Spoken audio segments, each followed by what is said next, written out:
Hello दोस्तों, स्वागत है आप लोगों का सोलो लेवलिंग के एक नए वीडियो में। तो जैसा कि हम लोगों ने लास्ट वाले एपिसोड में देख लिया था कि जिन्होंने ने सिस्टम में जो आर्किटेक्ट था उसको हरा दिया था, लेकिन मरते मरते वो एक भविष्यवाणी करता है और जिन्वू से कहता है कि जब तुम्हारी मौत आएगी तुम उसको रोक नहीं पाओगे। और जिन्वू भी मुस्कुराते हुए उससे कहता है ठीक है, ऐसा ही होगा। इस एपिसोड की शुरुआत में डंजन के बाहर का सीन दिखाया जाता है, जहाँ पर बाकी सभी लोग मिस्टर च्यूल, मिस्टर चोई और बाकी सभी हंटर्स का जो कि डंजन के अंदर गए हुए थे जिन्वू को बैकअप प्रोवाइड करवाने के लिए, उन सभी लोगों का बाहर वेट कर रहे होते हैं। लेकिन काफी ज्यादा समय हो गया होता है, वो लोग आए नहीं हुए होते हैं। यहाँ पर हंटर्स बात कर रहे होते हैं कि हंटर गिल्ड को अंदर गए हुए लगभग 1 घंटे से ज्यादा का समय हो गया है, आखिरकार उन लोगों को भी कितना समय लगेगा। बाकी सभी लोग भी यही चीज बातें कर रहे होते हैं और वेट कर रहे होते हैं कब वो लोग बाहर आएंगे। हर जो हंटर्स होते हैं वो हंटर्स आपस में ये भी बात कर रहे होते हैं कि अगर हम लोग इसके अंदर गए हुए होते तो पक्का हम लोग तो खत्म ही हो जाते। और तभी वो लोग देखते हैं कि वहाँ से काफी सारे लोग आ रहे होते हैं। वो चिल्लाते हुए कहते हैं कि वो लोग आ रहे हैं, वो लोग आ रहे हैं। और जैसे ही वो लोग देखते हैं कि हंटर्स जो अंदर से आ रहे हैं वो काफी ज्यादा घायल है। भी चीज देख कर बाकी सभी जो लोग होते हैं बाहर खड़े इन लोगों का इंतजार कर रहे होते हैं काफी ज्यादा हैरान होते हैं। वो अपने मन में सोचते हुए कहते हैं कि मैं तो विश्वास ही नहीं कर पा रहा हूँ, हंटर गिल्ड के जो इलाइट मेंबर्स हैं, ऐसा लगता है कि इन लोगों को पीटा गया है। आखिरकार सी रैंक के गेट के अंदर ऐसा क्या हो रहा है। तो असल में वो लोग काफी ज्यादा डर गए होते हैं, क्योंकि अब वो लोग तो लो रैंक के हंटर्स हैं भाई, और ये लोग इलाइट मेंबर्स हैं, वो भी सबसे बेस्ट गिल्ड के। फिर भी इन लोगों की हालत खराब हो गई और इसी वजह से ये लोग काफी ज्यादा डरे हुए होते हैं। मिस्टर च्यूल बाहर आके उन लोगों से बोलते हैं कि क्या तुम सभी लोग करेज गिल्ड से हो, क्या आप हमारी मदद करेंगे हमारे साथ जो कैजुअलिटीज हुई है इनको ट्रांसपोर्ट करने में। वो कहते हैं क्या कैजुअलिटीज। मिस्टर च्यूल कहते हैं हाँ बिल्कुल, देख ही सकते हो। और फिर फाइनली जिन्वू भी उस गेट से बाहर आ जाता है। जिन्वू अपने मन में सोच रहा होता है कि जो असलियत का आर्किटेक्ट है वो शायद कहीं और ही है। मुझे कुछ के जवाब मिल गए हैं लेकिन सभी के नहीं, और जहाँ तक मेरे को लगता है वो भी ज्यादा समय तक इंतजार नहीं करेगा मेरे को ये सब कुछ बताने में। जब सांग जिन्वू बाहर आता डंजन से तो मिस्टर च्यूल उसको सारी इंफॉर्मेशन देते हैं। वो बताते हैं मिस्टर जिन्वू, आज के इस रेड में लगभग 20 हाईएस्ट रैंक के हंटर्स की मौत हो गई है। उन लोगों ने बताया है कि हम लोगों को बहुत ज्यादा डैमेज का सामना करना पड़ा है, लेकिन तुम मेरे से कह रहे थे कि तुम इस डंजन को अपने दम पर क्लियर करना चाहते हो। ये बात सुनने के बाद जिन्वू अपने मन में सोच रहा होता है, मैंने करज गिल्ड से कहा था कि डबल डंजन की जो रिपोर्ट है वो बाहर जाके गिल्ड को बता दे, लेकिन मैंने ये बिल्कुल भी नहीं सोचा था कि वो लोग मेरी हेल्प के लिए आ जाएंगे। आज जितने भी हंटर्स की मौत हुई है ये सभी मेरी वजह से हुई है। इसके बाद जिन्वू मिस्टर च्यूल से कहता है कि मैं हंटर गिल्ड को और सर्वेलेंस टीम को थैंक्स करना चाहूंगा, क्योंकि आज मैं उन्हीं लोगों की वजह से बच पाया हूँ। मिस्टर च्यूल उसको बताते हैं सर्वेलेंस टीम हरदम नोटिफाई करके बता देती है जब एस रैंक के हंटर्स कभी भी किसी रेड में जाते हैं, और हंटर गिल्ड से मदद मांगने का जो डिसीजन था वो मेरा खुद का था। मुझे लगा था कि थोड़ी बहुत समस्या होगी, लेकिन इतनी ज्यादा हो जाएगी ये मुझे नहीं मालूम था। इसके बाद वो जिन्वू से पूछते हैं कि वैसे तुमको कैसे मालूम था कि इस जगह पर एक डबल डंजन है। जिन्वू उनको बताता है कि मेरे को डबल डंजन ने खुद बुलाया था। वो कहते हैं क्या डबल डंजन ने खुद बुलाया था, इसका क्या मतलब है। जिन्वू उसको बताता है कि हाँ मेरे को एक मैसेज रिसीव हुआ था, उसमें मेरे को बताया गया था कि मेरे को यहाँ पर आना है। मिस्टर च्यूल उससे बोलते हैं तो क्या मैं उस मैसेज को देख सकता हूँ, लेकिन जिन्वू उनको मना करता है और कहता है कि वो मेरे दिमाग के अंदर है, सिर्फ मैं ही उसको देख सकता हूँ। अभी बात सुनने के बाद मिस्टर च्यूल भी थोड़े से हैरान होते हैं। वो अपने मन में सोचते हुए कहते हैं कि मेरे को शक हो रहा है कि ये मजाक कर रहा है, लेकिन इतने सारे लोगों की आज मौत हुई है तो मेरे को ऐसा नहीं लगता है। मैं इस बंदे को नहीं पढ़ पा रहा हूँ, हम अपने कॉमन सेंस के दम पे तो नहीं। अभी मिस चाइन जिन्वू के पास आती है। वो जिन्वू से पूछती है कि मिस्टर जिन्वू आप ठीक तो है ना। जिन्वू कहता है हाँ मैं ठीक हूँ, लेकिन तभी जिन्वू को कुछ अजीब सा एहसास होता है। वो कहता है कि हाँ थोड़ा बहुत। अरे नहीं। और ऐसा कहने के बाद जिन्वू वहीं पे जमीन पे गिर जाता है। सभी लोग चिल्लाते हुए कहते हैं मिस्टर जिन्वू क्या हुआ। सभी लोग भागते हुए जिन्वू की मदद के लिए आते हैं और फिर वो सीन वहीं पर ही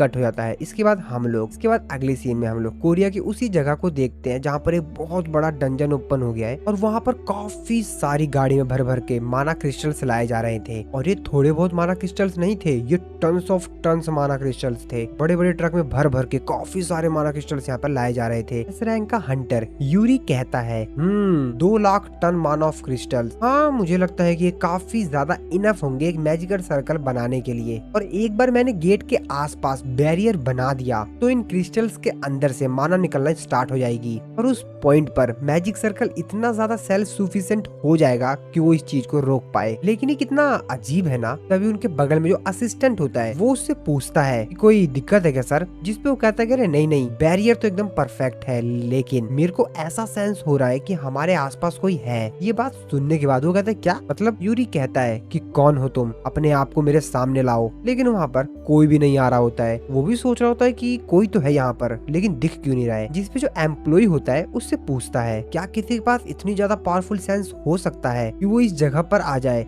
जबकि डंजन ब्रेक तो कल होने वाला है। इस पे यूरी उससे बोलता है कि मैं तुमसे ये कभी नहीं कहा कि वो एक इंसान है। वो काफी ज्यादा हैरान होते हुए कहता है क्या? इसके बाद हम लोग उसी इंसान को देखते हैं जिसकी सेंस अभी अभी यूरी की हुई थी। एक्चुअल में वो इंसान बोल रहा होता है ओ मैं देख सकता हूँ एक इंसान जिसकी बहुत ही ज्यादा शार्प सेंसेस हैं, और जहाँ तक मेरे को लगता है कि कुछ भी अजीब बात नहीं है इसके बारे में ही। और अगर मैं इसकी पावर को देखूं तो उसके हिसाब से मेरे को नहीं लगता कि इसके बारे में कोई अजीब बात है। लेकिन आखिरकार ये फाइनली हो गया। सब कुछ प्लान के हिसाब से ही चल रहा है। ट्रेजेडी शुरू होने वाली है। सोल्जर्स, हंटर्स सभी लोग यहाँ पर आसपास आ गए थे और यहाँ पर बैरियर्स लगा दिए गए थे ताकि सिविलियंस यहाँ पर एंटर ना कर पाए, और बाकी जो आर्मी फोर्सेस थी उनको भी यहाँ पर बुला लिया गया था। यहीं पर ही दूसरी तरफ ब्लेड गिल्ड के जो हंटर्स होते हैं उन लोगों को दिखाया जाता है। उनमें जो गर्ल हंटर होती है वो कहती है कि इतनी सारी आर्मी को यहाँ पर बुलाया जा रहा है तो हम लोगों को क्यों बुलाया गया है। जिसपे ब्लेड गिल्ड का जो गिल्ड मास्टर होता है वो कहता है अगर यूरी का जो स्ट्रेटेजी है, उसका जो प्लान है, अगर वो फेल हो जाता है तो यहाँ पर कोई तो हंटर्स चाहिए ना जो कि फ्रंट लाइन हंटर के तौर पर यहाँ पर उस चीज को संभाल पाए। जिसपे वो कहते हैं अच्छा तो ये सिर्फ एक ह्यूमन शील्ड है। तभी वहाँ पर जो मिनोरी नाम का हंटर होता है वो कहता है कि हाँ क्या ही फर्क पड़ता है, जब तक कि हम लोग फ्रंट लाइन पे रहेंगे हम हंटर्स और इनके बीच में कोई भी अंतर नहीं है। और सामने जो बहुत बड़ा सा गेट ओपन होने वाला होता है उसको देखते हुए कहता है ये चीज दिखाती है कि जब असली तबाही आती है तो इंसान कितना ज्यादा हेल्पलेस हो जाता है। यूरी जो कि यहाँ पर अच्छी तरीके से देख रहा था कि यहाँ पर जितने भी माना क्रिस्टल्स रखे गए हैं वो सही से रखे गए नहीं रखे गए हैं, वो कहता है कि सब कुछ बहुत बेहतरीन चल रहा है, बेहतरीन एकदम सही चल रहा है। अगर सब कुछ इसी तरीके से सही चलता रहा तो इस गेट को मैं अपने दम पर ही संभाल लूंगा। एक ऐसा इंसान जिसने की अपने दम पर एस रैंक के गेट को संभाल लिया। हाँ लेकिन मैं जानता हूँ कि बहुत सारे अदर हंटर्स भी हैं जो कि इस टाइटल के लिए काफी ज्यादा बेहतर है। मैं तो बस थोड़ा सा ज्यादा ओवर कॉन्फिडेंस हो गया हूँ। और उसके बाद फिर वो थोड़ा सा यहाँ पर अपने दिमाग को ताजा करने के लिए अल्कोहल पीने लग जाता है, जिसको देखकर जो असिस्टेंट होता है वो कहता है क्या मिस्टर यूरी आप अल्कोहल? जिसपे वो कहता है अरे अरे चिंता मत करो यार, मैं तो सिर्फ अपने दिमाग को थोड़ा सा शांत कर रहा हूँ, चिंता मत करो, मैं अपना सबसे बेहतर प्रदर्शन दूंगा। तुमने शायद आज तक ऐसा कुछ भी नहीं देखा होगा, तुमको काफी ज्यादा मजा आने वाला है। वैसे यहाँ पर टोटल कितने एस रैंक के हंटर्स हैं? असिस्टेंट को बताता है कि टोटल यहाँ पर 15 हैं। जिसकी बात सुनने के बाद यूरी बोलता है काफी छोटी ऑडियंस है। के बाद वो उससे पूछता है कि वैसे अमेरिकन क्या कर रहे हैं, क्या वैसे जापान से कोई एस रैंक का हंटर नहीं आया? असिस्टेंट उसको बताता है जैसा की उनके खुद के देश में एक एस रैंक का गेट अपीयर हुआ है, तो वहाँ से तो कोई नहीं आया है। लेकिन सिर्फ ऐसा वहाँ पर नहीं है, एस रैंक के जो गेट्स हैं वो काफी सारी जगहों पर अपीयर हुए हैं, जैसे कि यूनाइटेड किंगडम, इंडिया और भी अलग अलग नेशंस। जिसकी बात सुनने के बाद यूरी बोलता है मैं देख सकता हूँ तो पूरी दुनिया के जितनी भी कंट्रीज हैं उन सभी लोगों के पास अच्छे हंटर्स की कमी है। और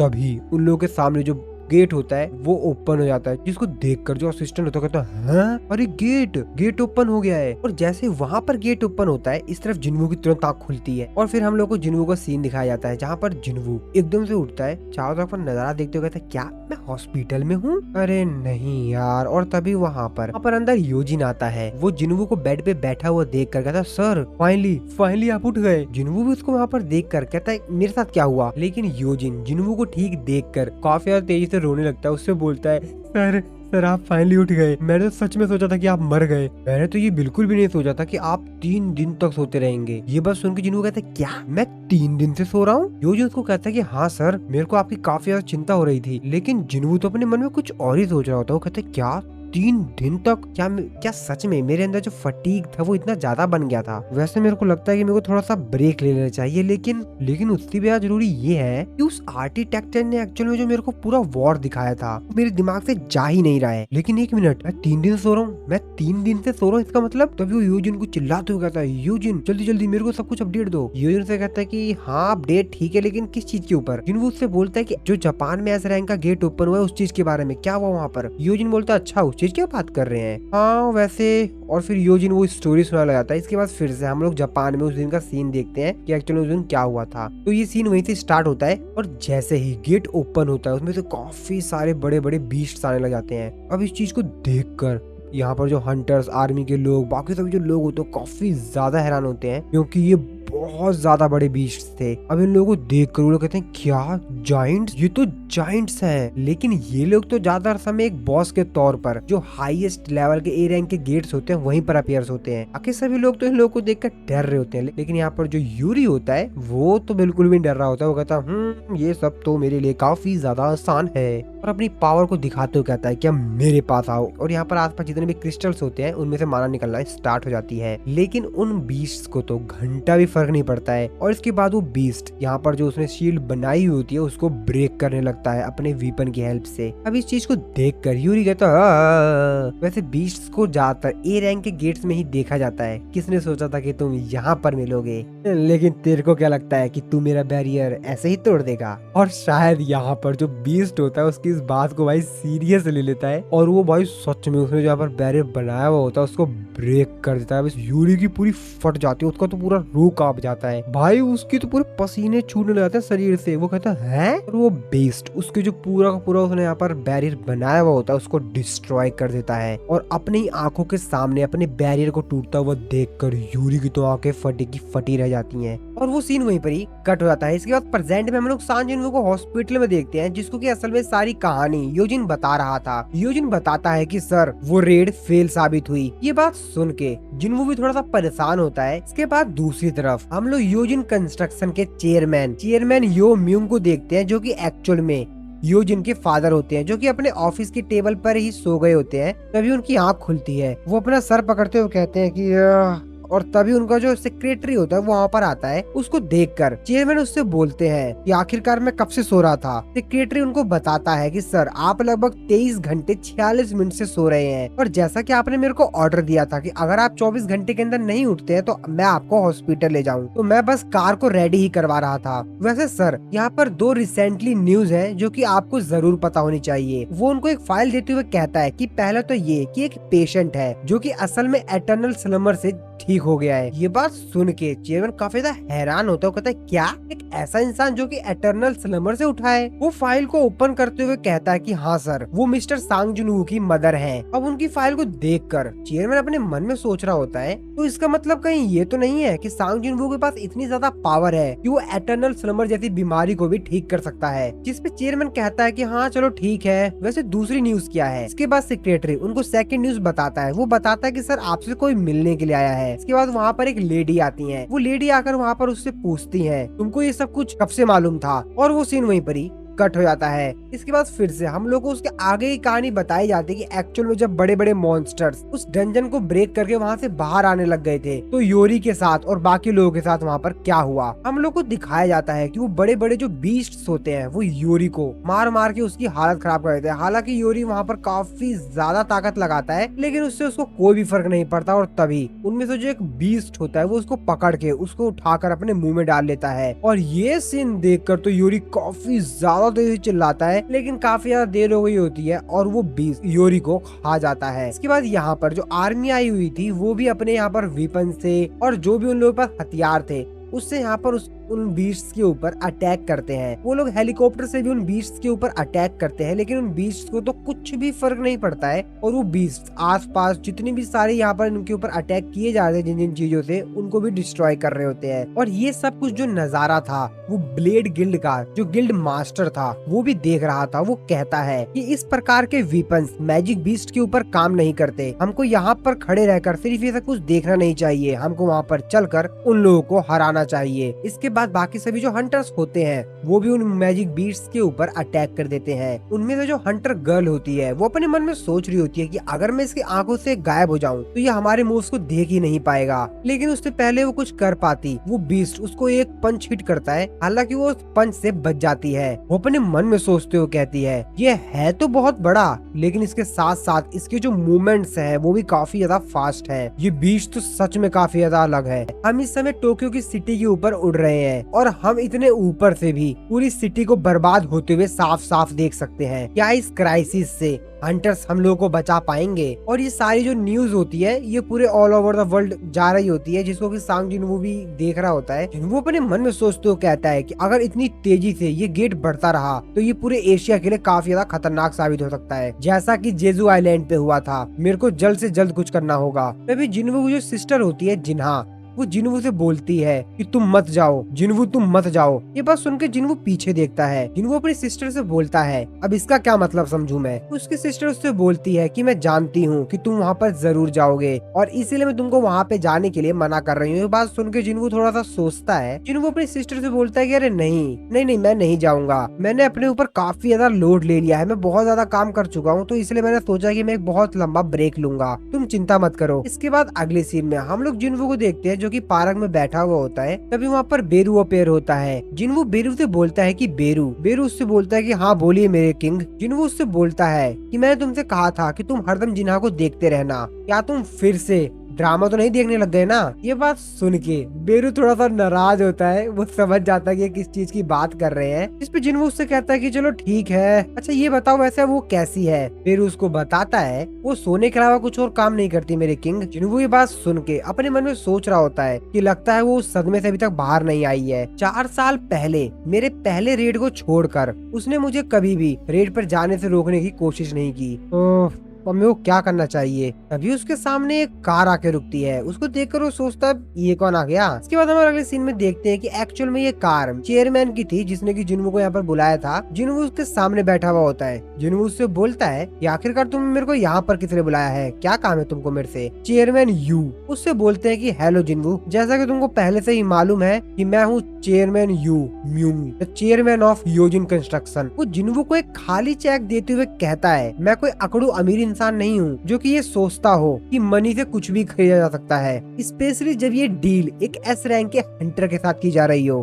तो इसको आप मेरी ईमानदारी ही समझ सकते हैं। जिन्वू ये सब कुछ देखकर अपने मन में सोच रहा होता है मैं समझ गया, इनका बेसिकली कहने का मतलब ये है कि हम लोग इस रूम के अंदर जो कुछ भी बातचीत करेंगे वो बात इस रूम से बाहर नहीं जानी चाहिए। मेरे को नहीं लगता कि इन्होंने मेरे को यहाँ पर अपने गिल्ड को ज्वाइन करने के लिए बुलाया होगा। इसके बाद जिन्वू भी उनसे बोलता है कि आखिरकार एग्जैक्टली आप मेरे से क्या चाहते हैं। चेयरमैन कहते हैं कि ठीक है तो मैं तुमको एकदम ईमानदारी से बताता हूँ, मेरे को भी वही सेम बीमारी है जो कि तुम्हारी मदर को थी। ये बात सुन के जिन्वू थोड़ा सा हैरान होता है। वो उनसे बोलता है कि क्या योजिन इस चीज के बारे में जानता है, जिसपे वो कहते हैं मेरे डॉक्टर, मेरी वाइफ और मेरे सेक्रेटरी यही 3 लोग हैं और इनके अलावा ये चीज किसी को नहीं पता है। ये बात सुन के जिन्वू कहता है हाँ मेरे को लगता है कि मैं चौथा हूँ। ये बात सुन के वो भी थोड़ा सा मुस्कुराते हैं। वो कहते हैं हाँ बिल्कुल। इसके बाद वो जिन्वू को आगे बताते हैं। वो कहते हैं कि मैंने काफी सारा रिसर्च किया और फाइनली मेरे को सिर्फ एक चीज मालूम चली और वो सिर्फ ये कि इस बीमारी से सिर्फ एक लौता इंसान है जो कि बचा है। और मैं ऐसा बिल्कुल भी नहीं सोच रहा हूँ कि ये सिर्फ एक कोइंसिडेंट है जो कि सिर्फ तुम्हारी मदर के साथ हुआ है। मिस्टर सांग जिन्वू, मैं असल में सिर्फ तुमसे ये जानना चाहता हूँ कि सच क्या है, और अगर तुम मेरी मदद कर देते हो मैं कसम खाता हूँ कि मैं आपकी ये मेहरबानी कभी नहीं भूलूंगा। आपने जो मेरी मदद की है ये मैं कभी जिंदगी में नहीं भूलूंगा। उनकी बात सुनने के बाद जिन्वू अपने मन में सोच रहा होता है मेरे को आज ऐसा फील हो रहा है कि मेरे को सारे डिसीजंस लेने के लिए मजबूर किया जा रहा है। और ये सीन यहीं पर कट हो जाता है। इसके बाद हम लोग थोड़ा सा फ्लैशबैक देखते हैं जापान में, उसी जगह पर जहाँ पर मॉन्स्टर्स ने जापान के उस सिटी के ऊपर अटैक कर दिया है। रिपोर्टर्स जो कि हेलीकॉप्टर पे बैठकर पूरी सिटी का नजारा रिकॉर्ड कर रहे होते हैं और लाइव टेलीकास्ट सभी लोगों को दिखा रहे होते हैं। कैमरामैन ये सब कुछ रिकॉर्ड कर रहा होता है। वो बोलता है कि ये तो बहुत ही ज्यादा खतरनाक है। उसके साथ बैठा हुआ जो दूसरा इंसान होता है वो कहता है कि बीस्ट हमारी बिल्डिंग्स को इस तरीके से डिस्ट्रॉय कर दे रहे हैं जैसा कि मानो वो पेड़ उखाड़ रहे हो, और ये इस तरीके से यहाँ पर तबाही मचा रहे हैं। इसको देखकर ऐसा लगता है ये इंसानों का नामो निशान पूरी तरीके से मिटा देना चाहते हैं और इस सिचुएशन को और भी ज्यादा तो बेकार बना रहा है। वो ये है कि ये लोग इंसानों को भी खा रहे हैं। आर्मी भी इन मॉन्स्टर्स के ऊपर अटैक कर रही होती है ताकि वो इन लोगों को रोक पाए, लेकिन ये मॉन्स्टर काफी ज्यादा बड़े हैं और जैसा कि हम लोगों को मालूम ही है कि जो बीस्ट होते हैं, मॉन्स्टर होते हैं, उन लोगों के ऊपर आजकल के मॉडर्न वीपन इन लोगों के ऊपर असर नहीं करते हैं। और ये मॉन्स्टर्स उन आर्मी वालों को भी बहुत ज्यादा बुरी तरीके से हरा रहे होते हैं और खत्म करते जा रहे होते हैं जो भी उनके रास्ते में आ रहा होता है। कैमरामैन अपने साथी से कहता है कि चिंता मत करो, हम लोग को यहाँ पर जो रिपोर्ट्स मिली है उसके अनुसार हम लोग सभी सेफ हैं। अगर हम लोग उन लोगों पर पहले अटैक नहीं करेंगे और उन लोगों से दूर रहेंगे तो हम लोग तब तक के तो सेफ ही है। लेकिन जो सबसे बड़ी प्रॉब्लम है वो सामने जो मॉन्स्टर दिखाई दे रहा है वो है। बाकी जो अदर जाइंट्स हैं वो तो गायब से हो गए हैं, लेकिन वो अभी भी गेट के सामने खड़ा है, मानो जैसा कि गेट की वो रक्षा कर रहा हो। उसका साथी उससे पूछता है कि ये गेट की रक्षा कर रहा है या किसी का इंतजार कर रहा है। कैमरामैन उससे कहता है कि जैसा तुम सोच रहे हो मैं भी कुछ ऐसा ही सोच रहा हूँ। हाँ, ये सिर्फ मेरा एक पर्सनल ओपिनियन है, लेकिन मेरे को ऐसा लग रहा है कि ये चीज जिंदा नहीं है। कैमरामैन ध्यान से देखता अपना कैमरा फोकस करके, वो कहता है वैसे ये सांस तो ले रहा है और ये थोड़ा बहुत हिल भी रहा है, लेकिन मेरे को ऐसा लग रहा है कि इसकी जो मूवमेंट्स है वो रोबोटिक है, मानो जैसा कि इसको प्रोग्राम किया गया हो। ये मेरे को रोबोट की तरह लग रहा है। उसका साथी कहता है रोबोट? वैसे भी उस गेट के अंदर से 30 बीस्ट आए थे, हम उनमें से सिर्फ 2 को ही मार पाए। वैसे ये डंजन ब्रेक हुए कितने दिन हो गए हैं? कैमरामैन उसको बताता है कि 2 दिन से ज्यादा हो चुका है। अब ये देखना होगा कि जापान के अंदर ये सिचुएशन कितना ज्यादा बुरा होता है, और इन मॉन्स्टर्स ने पूरे जापान की उस सिटी को बहुत ही ज्यादा बुरी तरीके से डिस्ट्रॉय कर दिया था। वहाँ पर काफी ज्यादा डैमेज दे दिया था। जिसके बाद हम लोग कोरिया के अंदर जिनवू के नए गिल्ड को देखते हैं, जहाँ पर योजिन और जिनवू बात कर रहे थे। योजिन जिनवू की एक बात सुनकर काफी ज्यादा हैरान होता है। वो कहता है, क्या आप जापान जा रहे हैं? आपने क्या न्यूज नहीं सुनी? जेजू आइलैंड जो रेड थी उससे इसका कोई कंपैरिजन ही नहीं है, वो इससे भी ज्यादा खतरनाक है। और इतने बड़े बड़े मैजिक बीस्ट सर मैंने अपनी पूरी जिंदगी में नहीं देखा। जिनवू उससे कहता है, अगर मैं इस रेड को सक्सेसफुली कंप्लीट कर लेता हूँ तो पूरी दुनिया के लोग हमारे गिल्ड का नाम जानेंगे, इससे हमारे गिल्ड का ही नाम बढ़ेगा। उसकी बात सुनने के बाद यूजिन कहता है कि हाँ लेकिन सर, जिनवू जो कि अपने मन में कुछ और ही सोच रहा होता है। जिनवू अपने मन में सोच रहा होता है, अक्सर जिन्हा मेरे को मना नहीं करती है, उसको मेरे ऊपर विश्वास है और इसीलिए मैं जहाँ भी जाना चाहता हूँ वो मेरे को जाने देती है, वो मेरे को कभी मना नहीं करती। लेकिन इस बार वो चिंतित थी, क्या मेरे को असल में जापान जाना भी चाहिए या नहीं। इधर योजिन अपने मन में कुछ और ही सोच रहा होता है। जिसके बाद वो जिनवू से कहता है कि सर ठीक है, फिर मैं भी आपके साथ जापान चलूंगा। ये बात सुन के जिनवू कहता है, क्या? योजिन जिनवू को बताता है जो रेड गेट एक्सीडेंट था, जेजू आइलैंड रेड और अभी जो जल्दी हुआ डबल डंजन रेड इंसिडेंट। आपको मालूम है इन सभी रेड में क्या कॉमन था? जिनवू कहता है, हाँ लेकिन उससे पहले ही। योजिन रोते हुए कहता है कि सर ये देखिए इन किसी भी न्यूज आर्टिकल्स में मैं कहीं भी नहीं दिखाई दे रहा हूँ। योजिन बेचारा रोते हुए जिनवू से कहता है कि सर ये सारे आर्टिकल्स देखिए, इसमें मैं कहीं भी नहीं दिखाई दे रहा हूँ। हाँ माना कि मैं ये आर्टिकल्स दूसरे लोगों को दिखा सकता हूँ क्योंकि मैं आपके साइड हूँ, लेकिन फिर भी सर ये सब मुझे काफी ज्यादा शर्मिंदा कर रहे हैं। अब ये बात सुन के जिनवू कहता है कि क्या, मैंने ऐसा बिल्कुल भी एक्सपेक्ट नहीं किया था कि एक बिजनेस टाइकून के बेटे से मुझे कुछ ऐसा सुनने के लिए मिलेगा। योजिन जिनवू से कहता है कि और इसीलिए आप जहाँ कहीं भी जाएंगे मैं आपको फॉलो करूंगा, प्लीज सर मैं आपके साथ चलूंगा। जिसकी बात सुन के जिनवू से कहता है कि अभी कुछ समय पहले ही, मतलब कुछ सेकंड पहले ही तो तुम कह रहे थे कि मेरे को वहाँ पे नहीं जाना चाहिए। अरे तुमको पता भी है ना मैं कि कहाँ जाना चाह रहा हूँ। योजिन कहता है कि हाँ सर, मेरे को आप में विश्वास है, जब तक आप मेरे साथ रहेंगे मैं सेफ रहूंगा। अब योजिन की ये बात सुन के जिनवू भी थोड़ा सा मुंह नीचे करके मुस्कुरा देता है, लेकिन फिर जिनवू खड़ा होता है और वहाँ से जाते हुए योजिन से कहता है कि मैं तो तुम्हारे साथ सिर्फ मजाक कर रहा था और वैसे भी इस समय मैं जापान क्या करने जाऊंगा।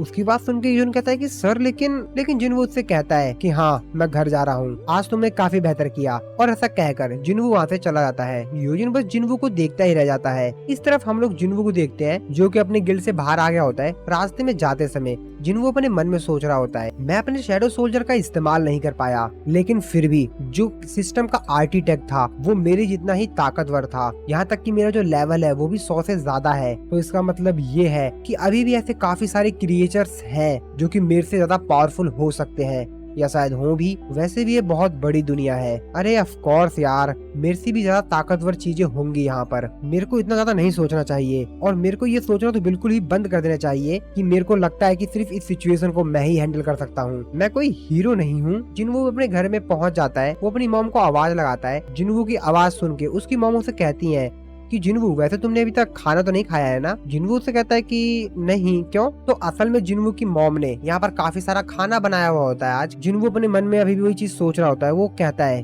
कि मैंने डिसाइड कर लिया है कि मुझे क्या करना है। जिनवू अपनी मॉम से पूछता है कि वैसे जिन्हा कहाँ पर है। जिनवू की मॉम उसको बताती है कि जिन्हा कह रही थी कि उसे भूख नहीं है, और फिर जिनवू भी अपना खाना खाने लगता है। इसके बाद फिर से हम लोग वही सीन देखते हैं जहाँ पर जिनवू को योजिन के फादर ने बुलाया था अपने पास अपनी बीमारी का इलाज के लिए ना। तो उसी सीन में जिनवू अपने मन में सोच रहा होता है कि मैंने डिसाइड कर लिया है कि मेरे को कौन सा डिसीजन लेना है। इसके बाद वो योजिन के फादर से कहता है कि सॉरी, लेकिन मैं आपकी कोई मदद नहीं कर पाऊंगा क्योंकि असल में मुझे खुद भी नहीं मालूम। ये बात सुन के योजिन के फादर काफी ज्यादा हैरान होते हैं। वो कहते हैं क्या, लेकिन आखिरकार फिर तुम्हारी मॉम किस तरीके से पूरी तरीके से रिकवर हो गई? ये बात सुन के जिनवू उनसे कहता है कि चेयरमैन यो, अगर मुझे सच में मालूम होता कि उसका क्योर क्या है तो मैं खुद चाहता कि मैं उससे प्रॉफिट बना सकूं, मैं उससे पैसा कमा सकूं। और वैसे भी जब मुझे खुद ही प्रॉफिट होता तो मैं अपना मुंह चुप क्यों रखता, मैं तो खुद ही बताता ना कि क्या उसका इलाज है। सच में मुझे खुद नहीं मालूम। और ऐसा कहने के बाद जिनवू वहाँ से चला जाता है। चेयरमैन यो जिनवू से कहते हैं कि मैं समझ गया तुम क्या कहना चाह रहे हो। जिनवू जब चेयरमैन यो की बिल्डिंग से नीचे आ रहा होता है, लिफ्ट में होता है, तो अपने मन में सोचते हुए कहता है वो यो जिनके फादर थे, शायद मुझे उनको सच बता देना चाहिए था, लेकिन हाँ मैं उनको उतने अच्छे से भी नहीं जानता हूँ, और वैसे भी उसने मुझे कभी बताया नहीं कि उसके फादर किस प्रकार के इंसान है, और मुझे पता भी नहीं कि उनका क्या प्लान होगा। क्या पता वो अपनी बीमारी के बारे में मेरे से झूठ बोल रहे हो, और वैसे भी होली वाटर ऑफ लाइफ बहुत ही कम बचा हुआ है, तो मेरे को इसका इस्तेमाल बड़े ध्यान से करना चाहिए। हालांकि उनका ऑफर काफी बढ़िया था, लेकिन फिर भी मुझे उतना बेहतर नहीं लगा। इसके बाद हम लोग प्रेजेंट में जिनवू को देखते हैं, जो कि अपने घर पे खाना खा रहा होता है अपनी मॉम के बने हुए हाथ का। जिनवू जो कि खाना खाते हुए भी अपने मन में सोच रहा होता है कि मैंने डिसाइड कर लिया है कि मेरे को क्या करना है। हाँ मैंने डिसाइड कर लिया है कि मुझे क्या करना है, और अभी मेरे सामने जितने भी ऑप्शंस हैं इनके हिसाब से ठीक है मैंने चुन लिया। इसके बाद जिनवू अपनी मॉम से बोलता है कि मॉम मेरे को जाना होगा। जिनवू अपने मन में सोच रहा होता है कि मैं जानता हूँ कि मेरे से काफी ज्यादा ताकतवर लोग भी हैं, लेकिन जब तक मैं इतना कैपेबल हूँ कि मैं अपने आप को लेवल अप कर सकता हूँ, तब तक तो मेरे को बैटल फील्ड पे जाना होगा और अपने आप को और भी ज्यादा पावरफुल करना होगा, जितना मैं हो सकता हूँ उतना। जिनवू की मॉम उससे कहती हैं कि तुम्हारे फादर भी कुछ ऐसे ही थे, जब कभी भी उनको इमरजेंसी कॉल आती थी तो वो खाना खाने के दौरान ही खाना छोड़कर चले जाते थे। ठीक है तुम डिनर खा लो, उसके बाद मैं तुम्हारी मदद करूंगी तुम्हारे सामान को पैक करने में। इसके बाद हम लोग जिनवू को देखते हैं, जो कि खाना खाने के बाद अपनी सिस्टर के रूम में जाता है। जिनवू अपनी सिस्टर से पूछता है कि जिन्हा क्या तुम सो गई हो। जिन्हा उससे कहते हैं कि हाँ। जिनवू उससे कहता है कि मेरे को तुमसे कुछ सेकंड के लिए बात करनी है। जिन्हा उससे कहती है कि मैं सो रही हूँ, मेरे को सोना है। जिनवू जो कि अपने मन में सोच रहा होता है कि मैं कहाँ से शुरू करूँ, मैं क्या बताऊँ अपनी सिस्टर को। जिनवू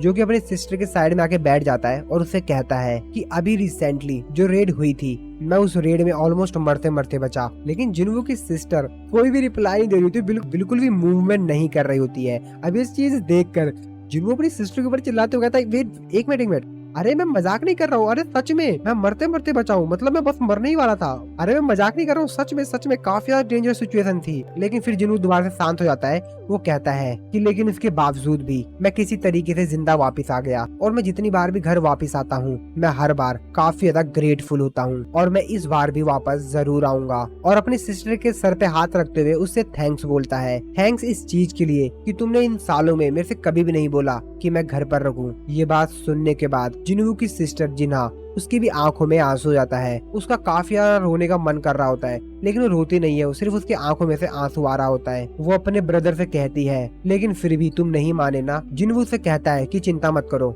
मैं जरूर वापस आऊंगा, चिंता मत करो, मैं तुम्हें प्रोटेक्ट करूंगा, इससे कोई भी फर्क नहीं पड़ेगा कि मैं कितना ज्यादा दूर हूँ। इसके बाद अगले दिन हम लोग मिस्टर गो को देखते हैं, जो कि सभी लोगों को ये बताते हैं कि जिनवू जापान जा रहा है वहाँ पे लोगों की मदद करने के लिए। और फिर जिनवू भी यहाँ पर एक स्पीच देता है। सभी कैमरामैन, न्यूज रिपोर्टर वगैरह उसकी फोटोज वगैरह खींच रहे होते हैं, और उस स्पीच देने के बाद मिस्टर गो भी उसको कांग्रेचुलेशन कहते हैं। और फिर जिनवू पहुंच जाता है जापान उतरने के बाद जापान के एयरपोर्ट पे जितने भी लोग होते हैं वो सभी के सभी तो योजिन और जिनवू को ही देख रहे होते हैं। योजिन यहाँ पर काफी सारा सामान लाया हुआ होता है जो कि उनके इस मिशन में काम आएगा। जिनवू जो कि भाई काफी ज्यादा शानदार लग रहा होता है, और वो भी फुल फॉर्म में होता है। सभी लोग उसी को देख रहे होते हैं और उसकी फोटोज वगैरह खींच रहे होते हैं। अब ये सब चीज देखकर जिनवू भी थोड़ा सा शर्मा जाता है और एक मस्त सा पोज देता है ताकि सभी लोग उसकी एक बेहतरीन फोटो खींच पाएं। और जब वो लोग वहाँ से एयरपोर्ट से बाहर आ रहे होते हैं तो वहाँ पर उनका नाम भी अनाउंस किया जाता है एजिन, यानी कि ये लोग एजिन गिल्ड से हैं। और भाई जिनवू की ये वाली एंट्री, जिस तरीके से ये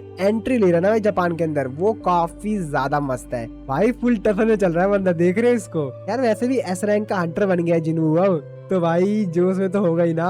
और यहाँ पर जिनवू का वेलकम किया जाता है। सांग जिनवू एस रैंक का Hunter, guild master of ageing guild. और दूसरी तरफ है हमारा यो जिनहो, डी रैंक का Hunter, vice guild master of ageing guild. Japan के अंदर उस सिटी में सिचुएशन काफी ज्यादा खराब हो चुकी थी और चारों तरफ बस तबाही ही तबाही थी। वहाँ पर जो मिलिट्री के लोग थे वो बाकी जितने भी सिविलियंस थे उनकी हेल्प कर रहे थे वहाँ से उन लोगों को निकालने में, ताकि जो लोग बचे हुए हैं उन लोगों को सेफली उस जगह से निकाल लिया जाए। यहाँ पर जो कुछ ओल्ड लोग होते हैं वो लोग मिलिट्री वालों से बहस कर रहे होते हैं। मिलिट्री का जो सोल्जर होता है वो उनसे कहता है कि हमारे ट्रक में वैसे ही काफी सारे पेशेंट्स हैं जो कि घायल हैं, वहाँ पर और स्पेस नहीं है, हम ज्यादा से ज्यादा 4 लोगों को और ले आ सकते हैं। लेकिन वो जो ओल्ड मैन होता है वो सोल्जर से कहता है कि लेकिन ये तो बहुत बेकार है, यहाँ पर लगभग 10 पेशेंट हैं जो कि पूरी तरीके से हिल भी नहीं सकते हैं। मिलिट्री का सोल्जर उनसे कहता है कि ये समय नहीं है इस चीज की चिंता करने के लिए कि जो लोग मर रहे हैं उनकी चिंता की जाए। जाइंट मॉन्स्टर्स यहाँ पर आने ही वाले हैं, अगर हम लोग यहाँ पर रहे तो हम सभी लोग मारे जाएंगे। जिसपे वो ओल्ड मैन उनसे कहता है कि लेकिन फिर भी हम लोग उन्हें नहीं छोड़ सकते,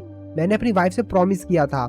जिसपे वो मिलिट्री का जवान उनसे कहता है कि ठीक है, मैं भी यहीं रुकूंगा, मैं इस जगह से भाग नहीं सकता, जबकि मेरे को ये मालूम है कि यहाँ पर सिविलियंस हैं। ठीक है, मैं आप लोगों के साथ यहीं रुकता हूँ। लेकिन तभी हम लोग देखते हैं कि वहाँ पर जो जाइंट मॉन्स्टर्स थे वो वहाँ पर आ गए थे। जितने भी सोल्जर्स होते हैं वो उन जाइंट मॉन्स्टर को देखते ही उन लोगों पर अपने वीपन से अटैक करने लग जाते हैं। लेकिन उस जाइंट मॉन्स्टर को कुछ भी फर्क नहीं पड़ता, वो अपने हाथ से ही सारी गोलियों को रोक देता है। सामने जो ओल्ड मैन होता है उनके ऊपर अपने हाथ से अटैक करता है। हालांकि जो सोल्जर होता है वो उन लोगों के आगे आता है ताकि वो उन लोगों को नुकसान ना पहुंचा पाए, लेकिन वो कहाँ बचा पाएगा इन लोगों को। तभी हम लोग देखते हैं कि यहाँ पर कोई एक अलग सी चीज आती है जो कि उस मॉन्स्टर को लगती है और वो मॉन्स्टर एक ही हिट में खत्म हो जाता है। अब ये चीज को देखकर सोल्जर्स भी काफी ज्यादा हैरान होते हैं, आसपास जितने भी लोग होते हैं वो भी काफी ज्यादा हैरान होते हैं कि अब ये क्या हुआ। तो असल में यहाँ पर जिन्वू का शैडो सोल्जर यानी फ्लाइंग बीस्ट काइजल आ गया था, जिसने एक ही हिट में उस मॉन्स्टर को खत्म कर दिया था। बाकी सभी जितने भी सिविलियंस होते हैं, सोल्जर्स होते हैं, वो सभी चीज देखकर काफी ज्यादा हैरान होते हैं कि अब ये कौन आ गया। वो कहते हैं ये क्या है, और तभी जिन्वू उनके पीछे से आता है। वो सोल्जर से कहता है कि ये काफी ज्यादा खतरनाक है, हम लोग को दूसरी जगह पे चलना चाहिए, हम लोग हॉस्पिटल से काफी ज्यादा क्लोज हैं। तभी वहाँ पर जो बिल्डिंग होती है उसपे से एक काफी बड़ा पत्थर वो जो ओल्ड मैन होता है उसके ऊपर गिरने ही वाला होता है, लेकिन तभी यूजिन आकर उन लोगों को बचा लेता है और जिन्वू से कहता है कि मैं यहीं पर रहकर इन लोगों की मदद करता हूँ, इन लोगों को यहाँ से निकालने में। जिन्वू भी कहता है ठीक है। और भाई ये वाला जो सेकंड पोज है जिन्वू का, ये भी काफी ज्यादा बेहतरीन है भाई, फुल फॉर्म में आ गया है जिन्वू अब। और इस बार तो जिन्वू अपने स्टाइल के ऊपर पूरा भाई फोकस कर रहा है। और फिर इसके बाद शुरू होती है तबाही। जी हाँ दोस्तों, काइजल जो कि भाई फुल फॉर्म में है और जितने भी मॉन्स्टर्स होते हैं ना आसपास उन लोगों की काफी बेहतरीन काफी अच्छी वाली धुलाई कर रहा होता है, पीट रहा होता है मस्त एकदम। और फिर जिन्वू भी काफी तेजी से काइजल के ऊपर से जाता है और एक छलांग मारकर उसके सामने जो एक बड़ा सा मॉन्स्टर होता है उसको भी खत्म कर देता है। इस तरफ हम लोग यूएसए में एक बिल्डिंग को देखते हैं जहाँ पर काफी सारे एस रैंक के हंटर्स आपस में बात कर रहे होते हैं। वो बात कर रहे थे, ओ जिन्वू जापान चला गया और मेरे सोर्सेज के हिसाब से मिसिस सेलर को अपग्रेड नहीं कर पाई, एक लेवल भी नहीं। तभी दूसरा हंटर कहता, ओ तो फिर तो पक्का मरेगा, हम सभी की पावर मिसिस सेलर ने अपग्रेड कर दी है। तो हम सभी लोग जानते हैं जितने भी ऑर्डनरी हंटर्स होते हैं उनकी एक लिमिट होती है। हाँ माना कि जिन्वू रियवेक्ड है, लेकिन फिर भी दूसरा हंटर कहता है कि हाँ जरूर वो समझ रहा होगा कि उसके पास काफी बेहतरीन एबिलिटीज है और तुमने उन जाइंट बीस्ट्स को देखा था कितने ज्यादा बड़े हैं।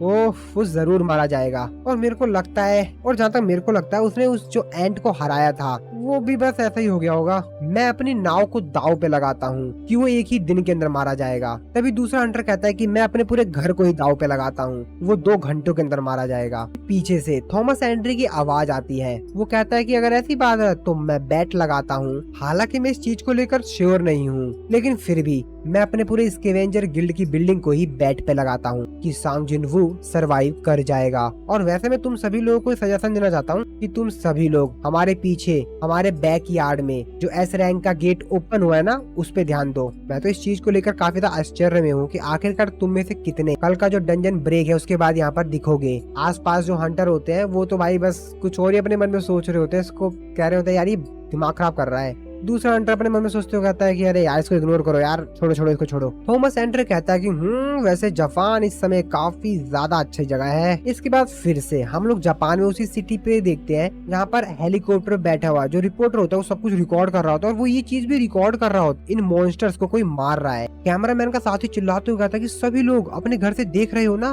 और जो इस समय मैं देख रहा हूँ इस चीज पे बिलीव कर पाना बहुत ही ज्यादा कठिन है। सांग जिन्वू का समन बीस्ट इन सभी जायंट्स को खत्म कर रहा है। ये लोग तो इसको जिंदा ही खा जा रहे हैं। तो जिन्वू के यहाँ पर जो समनन एंट मॉन्स्टर्स थे ना, जो कि अब उसकी शैडो सोल्जर में कन्वर्ट हो चुके थे, वो सभी के सभी उन मॉन्स्टर्स के ऊपर चढ़कर उसको जिंदा ही खा जा रहे थे। वो रिपोर्टर चिल्लाते हुए कहता है, आई रिपीट, इतने बड़े जाइंट मॉन्स्टर्स को ये इंसेक्ट जिंदा ही खा जा रहे हैं। तभी इन तबाही के बीच हम एक जगह पर एक छोटी सी बच्ची को देखते हैं, जिसके ऊपर एक बहुत बड़ा मॉन्स्टर ने अटैक कर दिया होता है और उसको पकड़ने जा रहा होता है अपने हाथ से। वो बच्ची रोते हुए चिल्लाते हुए वहां से भाग रही होती है अपनी जान बचाकर, और तभी वो देखती है कि मॉन्स्टर का हाथ उसके काफी ज्यादा करीब आ चुका है। लेकिन तभी यहाँ पर जिन्वू को एक शैडो सोल्जर की हमको यहाँ पे परछाई दिखाई देती है और उस मॉन्स्टर का हाथ ही कट जाता है। इस चीज को देखकर तो मॉन्स्टर काफी ज्यादा हैरान होता है और वो काफी ज्यादा तेजी से चिल्लाता है। तो एक्चुअल में यहाँ पर जिन्वू का सबसे बेहतरीन शैडो सोल्जर बेरू आ गया था, जिसने अपनी स्वॉर्ड की मदद से उस मॉन्स्टर का हाथ ही काट दिया था।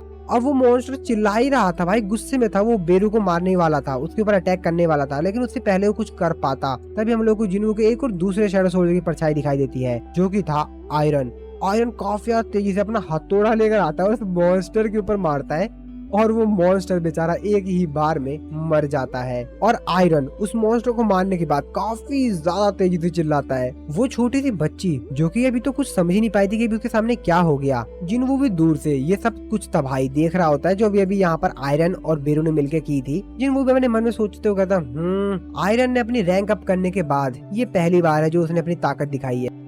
चलो कुछ ना कुछ तो ये कर ही रहा है। तभी जिन्वू के पीछे सोल्जर आता है और उसको थैंक्स बोलता है ये सब कुछ करने के लिए। जिन्वू अपने मन में सोचते हुए कहता है कि ये भी काफी बेहतरीन काम कर रहा है, और इसीलिए जिन्वू भी उसको शाबाशी देते हुए कहता है कि तुम काफी ब्रेव सोल्जर हो, बहुत अच्छा। अब ये चीज देखकर वो सोल्जर भी काफी ज्यादा खुश होते हुए कहता है कि thank you sir, thank you. जिसके बाद जिन्वू योजिन से कहता है कि योजिन कि सोल्जर को अपने साथ ले जाओ और इस जगह को क्लियर कर दो। योजिन भी कहता है कि हाँ बिल्कुल सर, और फिर योजिन उस सोल्जर को अपने साथ ले जाता है। जिन्वू जो कि सामने का नजारा देख रहा होता और फिर कहता है कि ठीक है तो चलो कुछ बिजनेस किया जाए।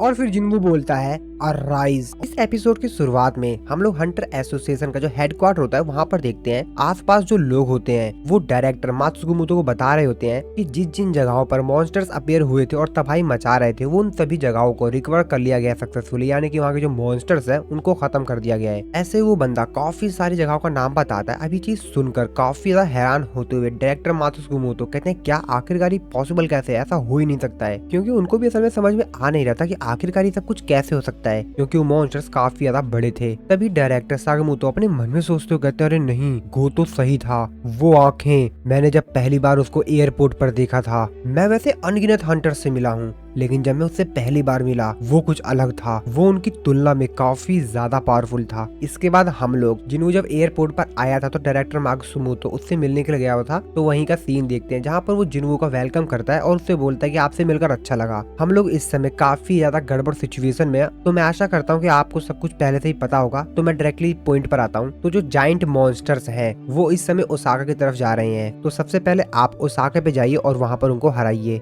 और ये जो सारी बातें हो रही थी वो ट्रांसलेटर जो था वो जिन्वू को बता रहा था, लेकिन डायरेक्टर जो होता है वो तो अपने मन में कुछ और ही सोच रहा था। वो अपने मन में सोच रहा था कि इससे कोई भी फर्क नहीं पड़ता है कि जिन्वू कितना ज्यादा ताकतवर है, ये उन सभी मॉन्स्टर्स को तो नहीं हरा पाएगा क्योंकि वो मॉन्स्टर्स काफी ज्यादा बड़े और ताकतवर है, लेकिन हाँ जब तक ये उनको रोक के रखेगा तो हमको बाकी कंट्रियों से नेगोशिएशन करना होगा। तो दोस्तों ये अपने जिन्वू को ना हल्के में ले रहा है। अभी जिन्वू रुक जाओ को शॉक करने वाला है। उसकी ये बात सुनने के बाद जिन्वू इस चीज के लिए साफ साफ मना करता है। जिन्वू कहता है कि मैं नहीं जाऊंगा। अभी चीज सुनकर डायरेक्टर और बाकी सभी जो लोग आसपास खड़े होते हैं वो काफी ज्यादा हैरान होते हैं। वो कहते हैं कि तुम्हारा क्या प्लान है फिर। डायरेक्टर अपने मन में सोच रहा होता है कि मेरे को डाउट हो रहा है, लेकिन क्या ये तो नहीं चाहता है कि सारे जायंट्स मॉन्स्टर्स को अपने दम पर हराए। आखिरकार अब ये क्या करने वाला है, मुझे भी कुछ समझ में नहीं आ रहा है कि आखिरकार ये क्या करना चाह रहा है। जिसपे जिन्वू उसको रिप्लाई देते हुए कहता है कि हाँ मेरा कुछ और प्लान है।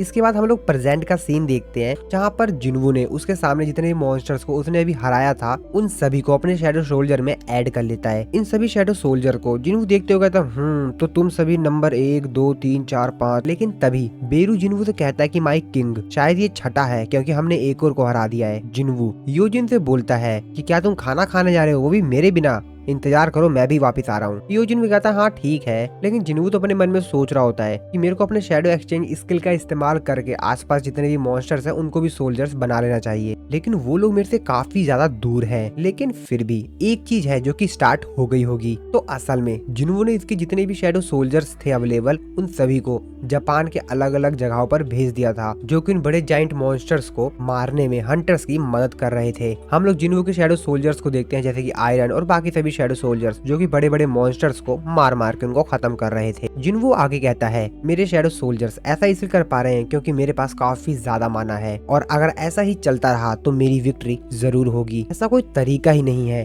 कि इतने बड़े जाइंट मॉन्स्टर्स होने के बावजूद भी वो मेरे शैडो सोल्जर्स को हरा पाए, क्योंकि उनके पास रीजनरेशन की एबिलिटी है। वो लोग मेरे शैडो सोल्जर्स को डिस्ट्रॉय भी कर दें, इसके बावजूद भी वो रीजनरेट कर लेंगे और उन मॉन्स्टर्स को हरा देंगे। लेकिन ये दिक्कत नहीं है, दिक्कत तो ये है कि जापान के अलग अलग जगहों पर और भी डंजन ब्रेक्स हो रहे हैं जो कि एस रैंक के डंजन ब्रेक हैं। छोटे छोटे जो मॉन्स्टर्स हैं वो शहर को पूरी तरीके से ऑक्यूपाई कर रहे हैं अपने बड़े बड़े मॉन्स्टर्स के साथ। तो वहाँ पे जो लोग हैं उनको वहाँ से सेफली निकालने में थोड़ी दिक्कत हो रही है। इसके बाद हम लोग डंजन ब्रेक के 7वें दिन देखते हैं जिनवू जो कि योजिन के साथ शहर में घूम रहा था, मतलब वहाँ पर देख रहा था आसपास कि क्या हाल चाल चल रहा है, कोई मॉन्स्टर वगैरह है नहीं ना। और यहाँ पर जो सिटी का हाल था वो बहुत ही ज्यादा बुरा हो चुका था। बिल्डिंग्स जो बड़ी बड़ी थी वो तो पूरी तरीके से डिस्ट्रॉय हो चुकी थी। योजिन आसपास का नजारा देखकर काफी ज्यादा हैरान हो रहा होता है। योजिन कहता है कि ये जगह तो पूरी तरीके से बर्बाद हो चुकी है। जिनवू भी कहता है हाँ बिल्कुल। तभी यहाँ पर हानेकावा आती है जो कि जिनवू का यहाँ पर वेलकम करती है। अगर आप लोग को याद नहीं है तो मैं आप लोग को बता देता हूँ कि हानेकावा एक्चुअल में एक ए रैंक की हंटर है जो कि जापान हंटर एसोसिएशन में एक ट्रांसलेटर के तौर पर है। जिनवू हानेकावा से पूछता है कि हानेकावा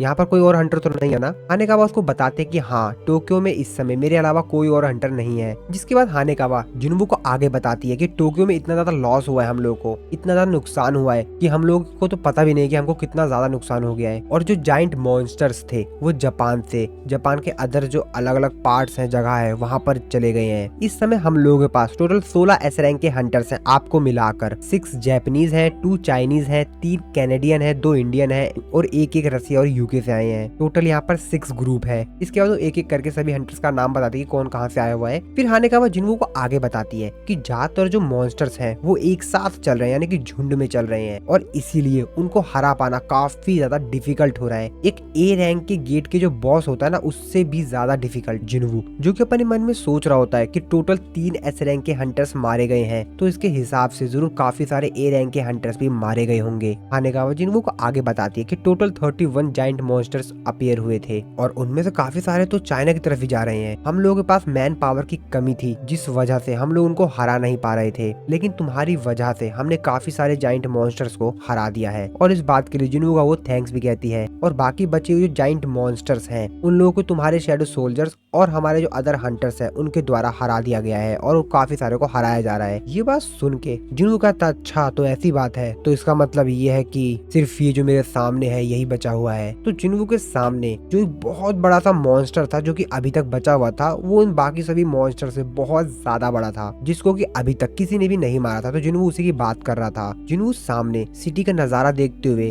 अपने मन में सोचते हुए कहता है कि ये सब चीजें मैंने कहाँ देखी हैं। इस तरीके से जलती हुई सिटी ये मेरे को डेमन कैसल की याद दिलाता है। अगर डेमन कैसल की वो सिटी सिस्टम की तरफ से एक हिंट थी तो मुझे तो बहुत ही ज्यादा अजीब सा लग रहा है कि आखिरकार आर्किटेक्ट मेरे से कहना क्या चाहता था, लेकिन आर्किटेक्ट तो ऑलरेडी मर चुका है। ओह मुझे तो काफी कुछ भी समझना है, अभी तो मुझे कुछ भी समझ नहीं आ रहा है। अब जिनवू भी थोड़ा सा कंफ्यूज हो गया होता है क्योंकि सामने का नजारा देखकर तो काफी ज्यादा अजीब लग रहा होता है और वो समझ नहीं पा रहा होता कि आखिरकार ये सब क्या हो रहा है, मेरे को क्या कोई हिंट मिल रहा है, क्या हो रहा है। वो काफी ज्यादा कंफ्यूज सा होता है। जिसके बाद जिनवू कहता है कि आखिरकार यहाँ पर मैं अपनी ताकत ढूंढने के लिए आया हूँ, चलो फिर वही करते हैं। जिसके बाद जिनवू हानेकावा से कहता है कि अब तो हम लोगों के पास सब कुछ है तो चलें शुरू करें फिर। इस पे हानेकावा उससे काफी ज्यादा हैरानी से पूछती है अरे बाकी हंटर्स तो अभी तक आए नहीं है। जिस पे जिनवू से कहता है कि अरे नहीं सभी लोग आ चुके हैं। इसके बाद अगले सीन में जापान के जो एस रैंक के हंटर होते हैं मिनोरू और कैने उनको दिखाया जाता है कहने कहती है कि ये सब कितना ज्यादा एनोइंग है। वो लोग भी काफी ज्यादा थक गए होते हैं मॉन्स्टर्स को हरा हरा कर। मिनोरू उससे कहता है कि माना कि ये सब एनोइंग है, लेकिन जो कुछ भी हो रहा है वो सही तो हो रहा है। अब वो इस बात से परेशान थे कि यहाँ पर जिनवू जो शैडो सोल्जर्स थे उन लोगों ने बाकी जो जाइंट मॉन्स्टर्स थे उन लोगों की काफी अच्छी पिटाई की थी। इन लोगों को इन मॉन्स्टर से लड़ने में काफी ज्यादा डिफिकल्टी हो रही थी, लेकिन जिनवू के जो शैडो सोल्जर्स थे उन्होंने उनको बड़े ही आसानी से हरा दिया था और इसी वजह से उसको काफी ज्यादा अजीब सा लग रहा होता है। वो कहती है ये सब बहुत ज्यादा एनोइंग है और उन लोगों ने हमारे लिए अधमरे मॉन्स्टर्स छोड़े, ये काफी ज्यादा एनोइंग है। उन लोगों को सिर्फ समन किया गया था। इसके बाद फिर से हम लोग जिनवू को देखते हैं जिसने यहाँ पर अपने काफी सारे शैडो सोल्जर्स को समन कर लिया था। सो हाँ दोस्तों,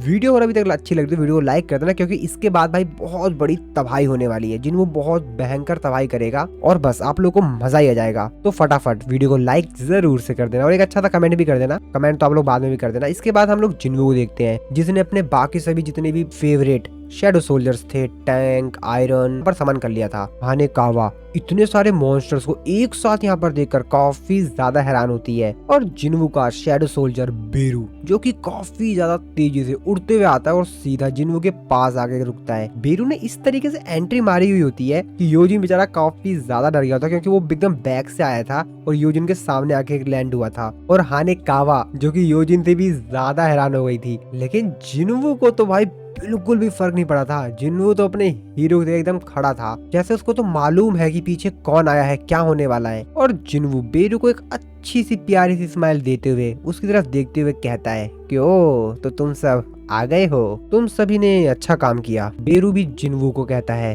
thank you my king. Jinwoo Yojin से कहता है कि योजिन तुम और हानेकावा यहाँ से थोड़ा सा दूर चले जाओ, क्योंकि हम लोग तबाही शुरू करने वाले हैं। और फिर योजिन और हानेकावा थोड़ा सा दूर चले जाते हैं और फिर जिनवू एक टूटे हुए पत्थर के ऊपर खड़ा होता है और बोलता है बाहर आओ। और जिनवू के ऐसा बोलते ही देखते यहाँ पर जितने भी बड़े बड़े मॉन्स्टर, जाइंट मॉन्स्टर्स को जिनवू ने अभी अपना शैडो सोल्जर बनाया हुआ था, भाई वो समन होते हैं एकदम से वहाँ पर। और ये बहुत बड़े थे और बाकी जो एंड मॉन्स्टर्स थे जिनवू के शैडो सोल्जर्स में, वो भी काफी सारे, बहुत सारे एंड मॉन्स्टर्स आ गए थे। और जिनवू के शैडो सोल्जर में जो जाइंट मॉन्स्टर्स थे जिनको जिनवू ने भी थोड़े समय पहले हराया था, उसने बहुत सारे जाइंट मॉन्स्टर को अपने शैडो सोल्जर में ऐड कर लिया था। जिसके बाद जिनवू बोलता है मेरे सोल्जर्स अटैक करो।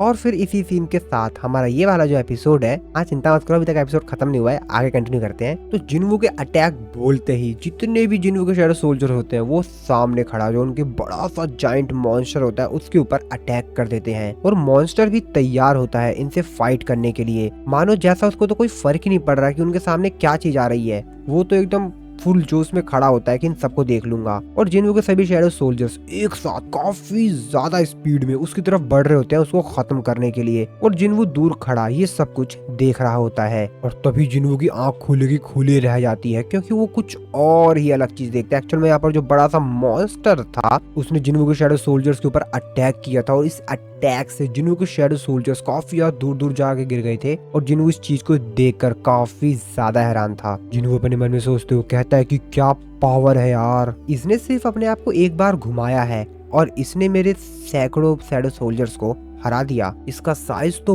बहुत ज्यादा बड़ा है, इसके अंदर से जो माना इमिट हो रही है ये काफी है कि ये मेरे को यहाँ से दूर भगा दे। इसने तो मुझे डरा सा दिया है। आखिरकार ऐसी चीज एग्जिस्ट कैसे कर सकती है? और इससे पूरी तरीके से छुटकारा पाने का सिर्फ दो ही तरीका है, या तो हम इस चीज से दूर भाग जाएं और इस चीज के बारे में हमेशा के लिए भूल जाएं, और या तो इस चीज को पूरी तरीके से खत्म कर दें। जिनवू के शैडो सोल्जर इसके ऊपर अटैक तो कर रहे थे मॉन्स्टर के ऊपर, लेकिन उस मॉन्स्टर को तो इनसे घंटा भी फर्क नहीं पड़ा था भाई। वो सिर्फ एक अटैक कर रहा था अपने स्वॉर्ड से और जिनवू के शैडो सोल्जर्स बीच में से कट कर मर जा रहे थे। हालांकि जिनवू के शैडो सोल्जर्स मरते नहीं है, वो अपने आप को रीजनरेट कर ले रहे थे, लेकिन फिर भी जिनवू के शैडो सोल्जर्स के ऊपर अटैक कर पाना ही बहुत मुश्किल है। और ये वाला मॉन्स्टर तो उसके शैडो सोल्जर को काट ही दे रहा था, मतलब डिस्ट्रॉय कर दे रहा था। जिनवू के शैडो सोल्जर्स में जो मॉन्स्टर थे ना छोटे छोटे काफी सारे, वो उसके पैर का सहारा लेकर उसके शरीर के ऊपर चढ़ रहे होते हैं, लेकिन वो मॉन्स्टर तभी एक पैर घुमाता काफी ज्यादा तेजी से और जिनवू के जितने भी यहाँ पर एंड मॉन्स्टर होते हैं काफी ज्यादा दूर जाके गिरते हैं। जिनवू के बाकी जो शैडो सोल्जर्स थे ग्रीस और बेरो को छोड़कर वो उस मॉन्स्टर के ऊपर अटैक कर रहे थे, लेकिन उस मॉन्स्टर को इनके इस अटैक से कुछ भी फर्क नहीं पड़ा था, बल्कि उल्टा वो मॉन्स्टर ही इनके ऊपर अपने स्वॉर्ड से अटैक कर इनको बीच में से काट दे रहा था। ये सब कुछ नजारा देखकर बीरू भी काफी ज्यादा हैरान होता है, गुस्से में काफी ज्यादा तेजी चिल्लाता है और उस मॉन्स्टर के ऊपर अटैक करने के लिए जाता है, लेकिन जिन्वू उसको रोक देता है। जिन्वू उससे कहता है कि रुको,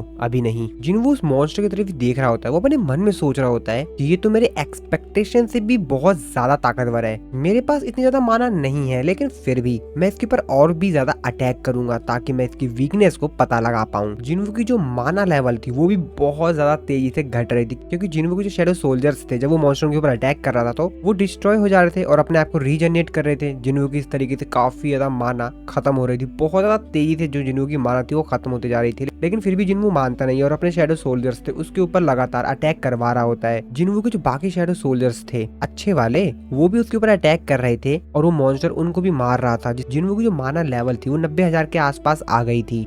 जिन्वू अपने मन में सोचते हो कहता है कि इसकी जो माना है वो इसको आर्मर की तरह प्रोटेक्ट कर रही है, इसीलिए ये अपने आप को बिल्कुल भी प्रोटेक्ट नहीं करना चाह रहा, डिफेंड ही नहीं कर रहा है बिल्कुल। ये बहुत ज्यादा कॉन्फिडेंट है, लेकिन फिर भी एक अटैक था जो इसको लगा था, जिसके बाद जिन्वू काइजल को समन करता है और काइजल जिन्वू के पीछे आ जाता है और जिन्वू का शैडो सोल्जर इग्रीस काइजल के ऊपर बैठकर उस मॉन्स्टर की तरफ उसके ऊपर अटैक करने के लिए काफी ज्यादा तेजी से उस मॉन्स्टर की तरफ ही बढ़ रहा था। इसके बाद इग्रीस काइजल के ऊपर से उतरकर उस मॉन्स्टर के ऊपर चढ़ जाता है और काफी ज्यादा तेजी से उसके ऊपर अटैक कर रहा होता है। अब इस अटैक से वो जो मॉन्स्टर होता है वो भी घायल हो रहा होता है और फिर जिन्वू भी काफी ज्यादा तेजी से उस जगह पर पहुंच जाता है। जिन्वू एक स्माइल देता है और अपने मन में कहता है जैसा कि मैंने सोचा था, और बेरू भी यहाँ पर आ जाता है और वो भी उस मॉन्स्टर के ऊपर अटैक करता है और जिन्वू फिर इस्तेमाल करता है रूलर्स अथॉरिटी और फिर जिन्वू के बाकी सभी जो शैडो सोल्जर्स थे और जिन्वू खुद इस मॉन्स्टर के ऊपर अटैक कर रहे होते हैं। दूर खड़े यूजिन और हानेकावा ये सब कुछ देख रहे होते हैं। हानेकावा कहती है कि इसको देखने से ये एक इंसान और मॉन्स्टर के बीच की बैटल तो लग ही नहीं रही है, ऐसा लग रहा है कि ये लड़ाई दो मॉन्स्टर्स के बीच हो रही है। यूजिन भी कहता है कि और इस तरफ उस मॉन्स्टर की हालत काफी ज्यादा खराब हो गई होती है, क्योंकि भाई ये तीनों के तीनों उसके ऊपर अटैक कर रहे हैं। इस बेचारे की तो हालत पूरी खराब हो गई होती है, वो बेचारा दर्द के मारे चिल्ला रहा होता है। लेकिन जिन्वू कहाँ मानने वाला था, वो इस मॉन्स्टर के ऊपर बहुत अटैक करता है, जिसके बाद जिन्वू अपने म्यूटिलेट का इस्तेमाल करता है उस मॉन्स्टर के ऊपर काफी तेजी से काफी सारे अटैक करता है और उसकी एक आंख को ही फोड़ देता है और फिर चिल्लाते हुए कहता है बेरू, और फिर बेरू काफी तेजी से उस मॉन्स्टर की आंख में ही घुस जाता है और अपनी स्किल म्यूटिलेट का इस्तेमाल करता है और उसकी आंख में घुसने के बाद भाई पूरी तरीके से उसके शरीर के अंदर का सारा हिस्सा ही डिस्ट्रॉय कर देता है और फाइनली वो मॉन्स्टर मारा जाता है। जिन्वू का सिस्टम उसको नोटिफाई करके बताता है कि आपने अपने दुश्मन को हरा दिया है और आपका लेवल अप हुआ है, और जिन्वू काफी ज्यादा तेजी से लेवल अप होता है। उस मॉन्स्टर को हराने के बाद जिन्वू फिर से वापस इसी जगह पर आ जाता है, यानी जहाँ पर जो पूरा शहर बर्बाद हो गया था ना, वही बिल्डिंग के ऊपर खड़ा होता है, सामने आसमान की तरफ देखते हुए अपने मन में सोचते हुए कहता है कि तुमने दुश्मन को हरा दिया। नीचे खड़ा यूजिन भी सब कुछ देख रहा होता है और वो भी जगह पर पहुंच गया होता है जिन्वू के पास, और फिर जिन्वू भी बिल्डिंग से नीचे जाता है। यूजिन कहता है कि जैसा कि मैंने आपसे एक्सपेक्ट किया था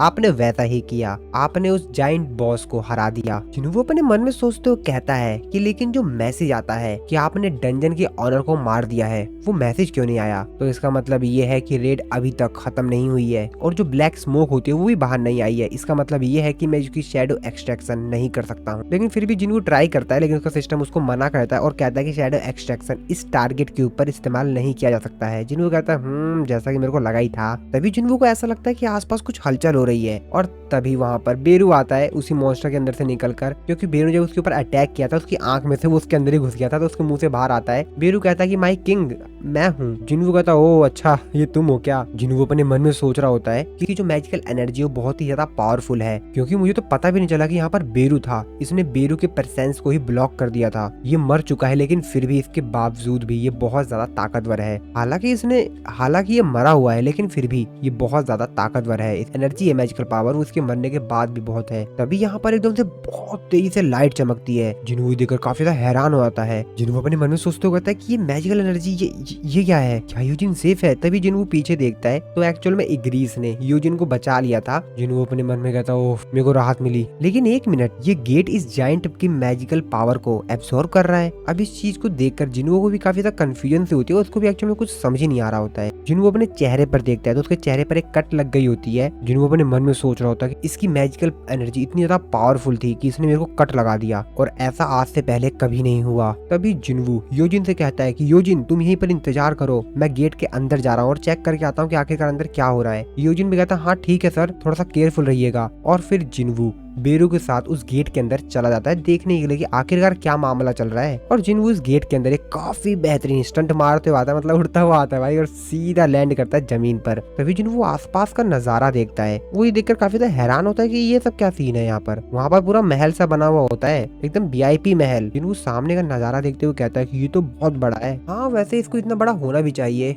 क्योंकि यहाँ से एक बहुत बड़ा जाइंट जो जाता है, यानी कि इसी जाइंट मॉन्स्टर की बात कर रहा था जिसको जिन्वो ने भी हराया था ना, वो बहुत ज्यादा बड़ा है, तो उस जाइंट मॉन्स्टर का जो महल है वो भी तो बहुत बड़ा होगा। तभी बेरू जिन्वो से कहता है कि माय किंग आपने अभी कुछ सुना? जिन्वो कहता है कि अच्छा ये चीज तुमने भी सुनी क्या? हाँ मैंने भी सुना। ये कोई हंस रहा है क्या? जिन्वो भी काफी ज्यादा कंफ्यूज होता है, कहता है कि अब ये क्या सीन चल रहा है इस गेट के अंदर, ये तो काफी ज्यादा अजीब है। जिसपे जिन्वो बेरू से कहता है चलो चलते हैं देखते हैं क्या मामला है। इसके बाद जिन्वो उस जगह पे जाता है जहाँ से आवाज आ रही थी। हम लोग यहाँ पर एक मॉन्स्टर को देखते हैं जो कि काफी ज्यादा तेजी चिल्ला रहा होता है और कहता है कि तुम घिनौने रूलर, तुम गवाह हो जिसने कि मेरे को पहले ढूंढा है, तुम्हारा स्वागत है मोनार्क। जिन्वो की तरफ देख रहा होता है, वो अपने मन में सोच रहा था कि क्या ये बॉस है? तुम मेरे को इस चैन से आजाद करो, मैं जानता हूँ कि रूलर्स क्या प्लान कर रहे हैं, जो बाकी मोनार्क है उन लोगों को भी सब पता है, लेकिन तुम कौन हो? मैं तुम्हें तो नहीं जानता हूँ। जिन्वो से कहता है कि वो रूलर्स या जो कुछ भी जिनकी तुम बात कर रहे हो, क्या उन्होंने तुम्हारे साथ ऐसा किया है, तुमको जंजीर में बांध दिया है? जिसपे वो उसको बताता है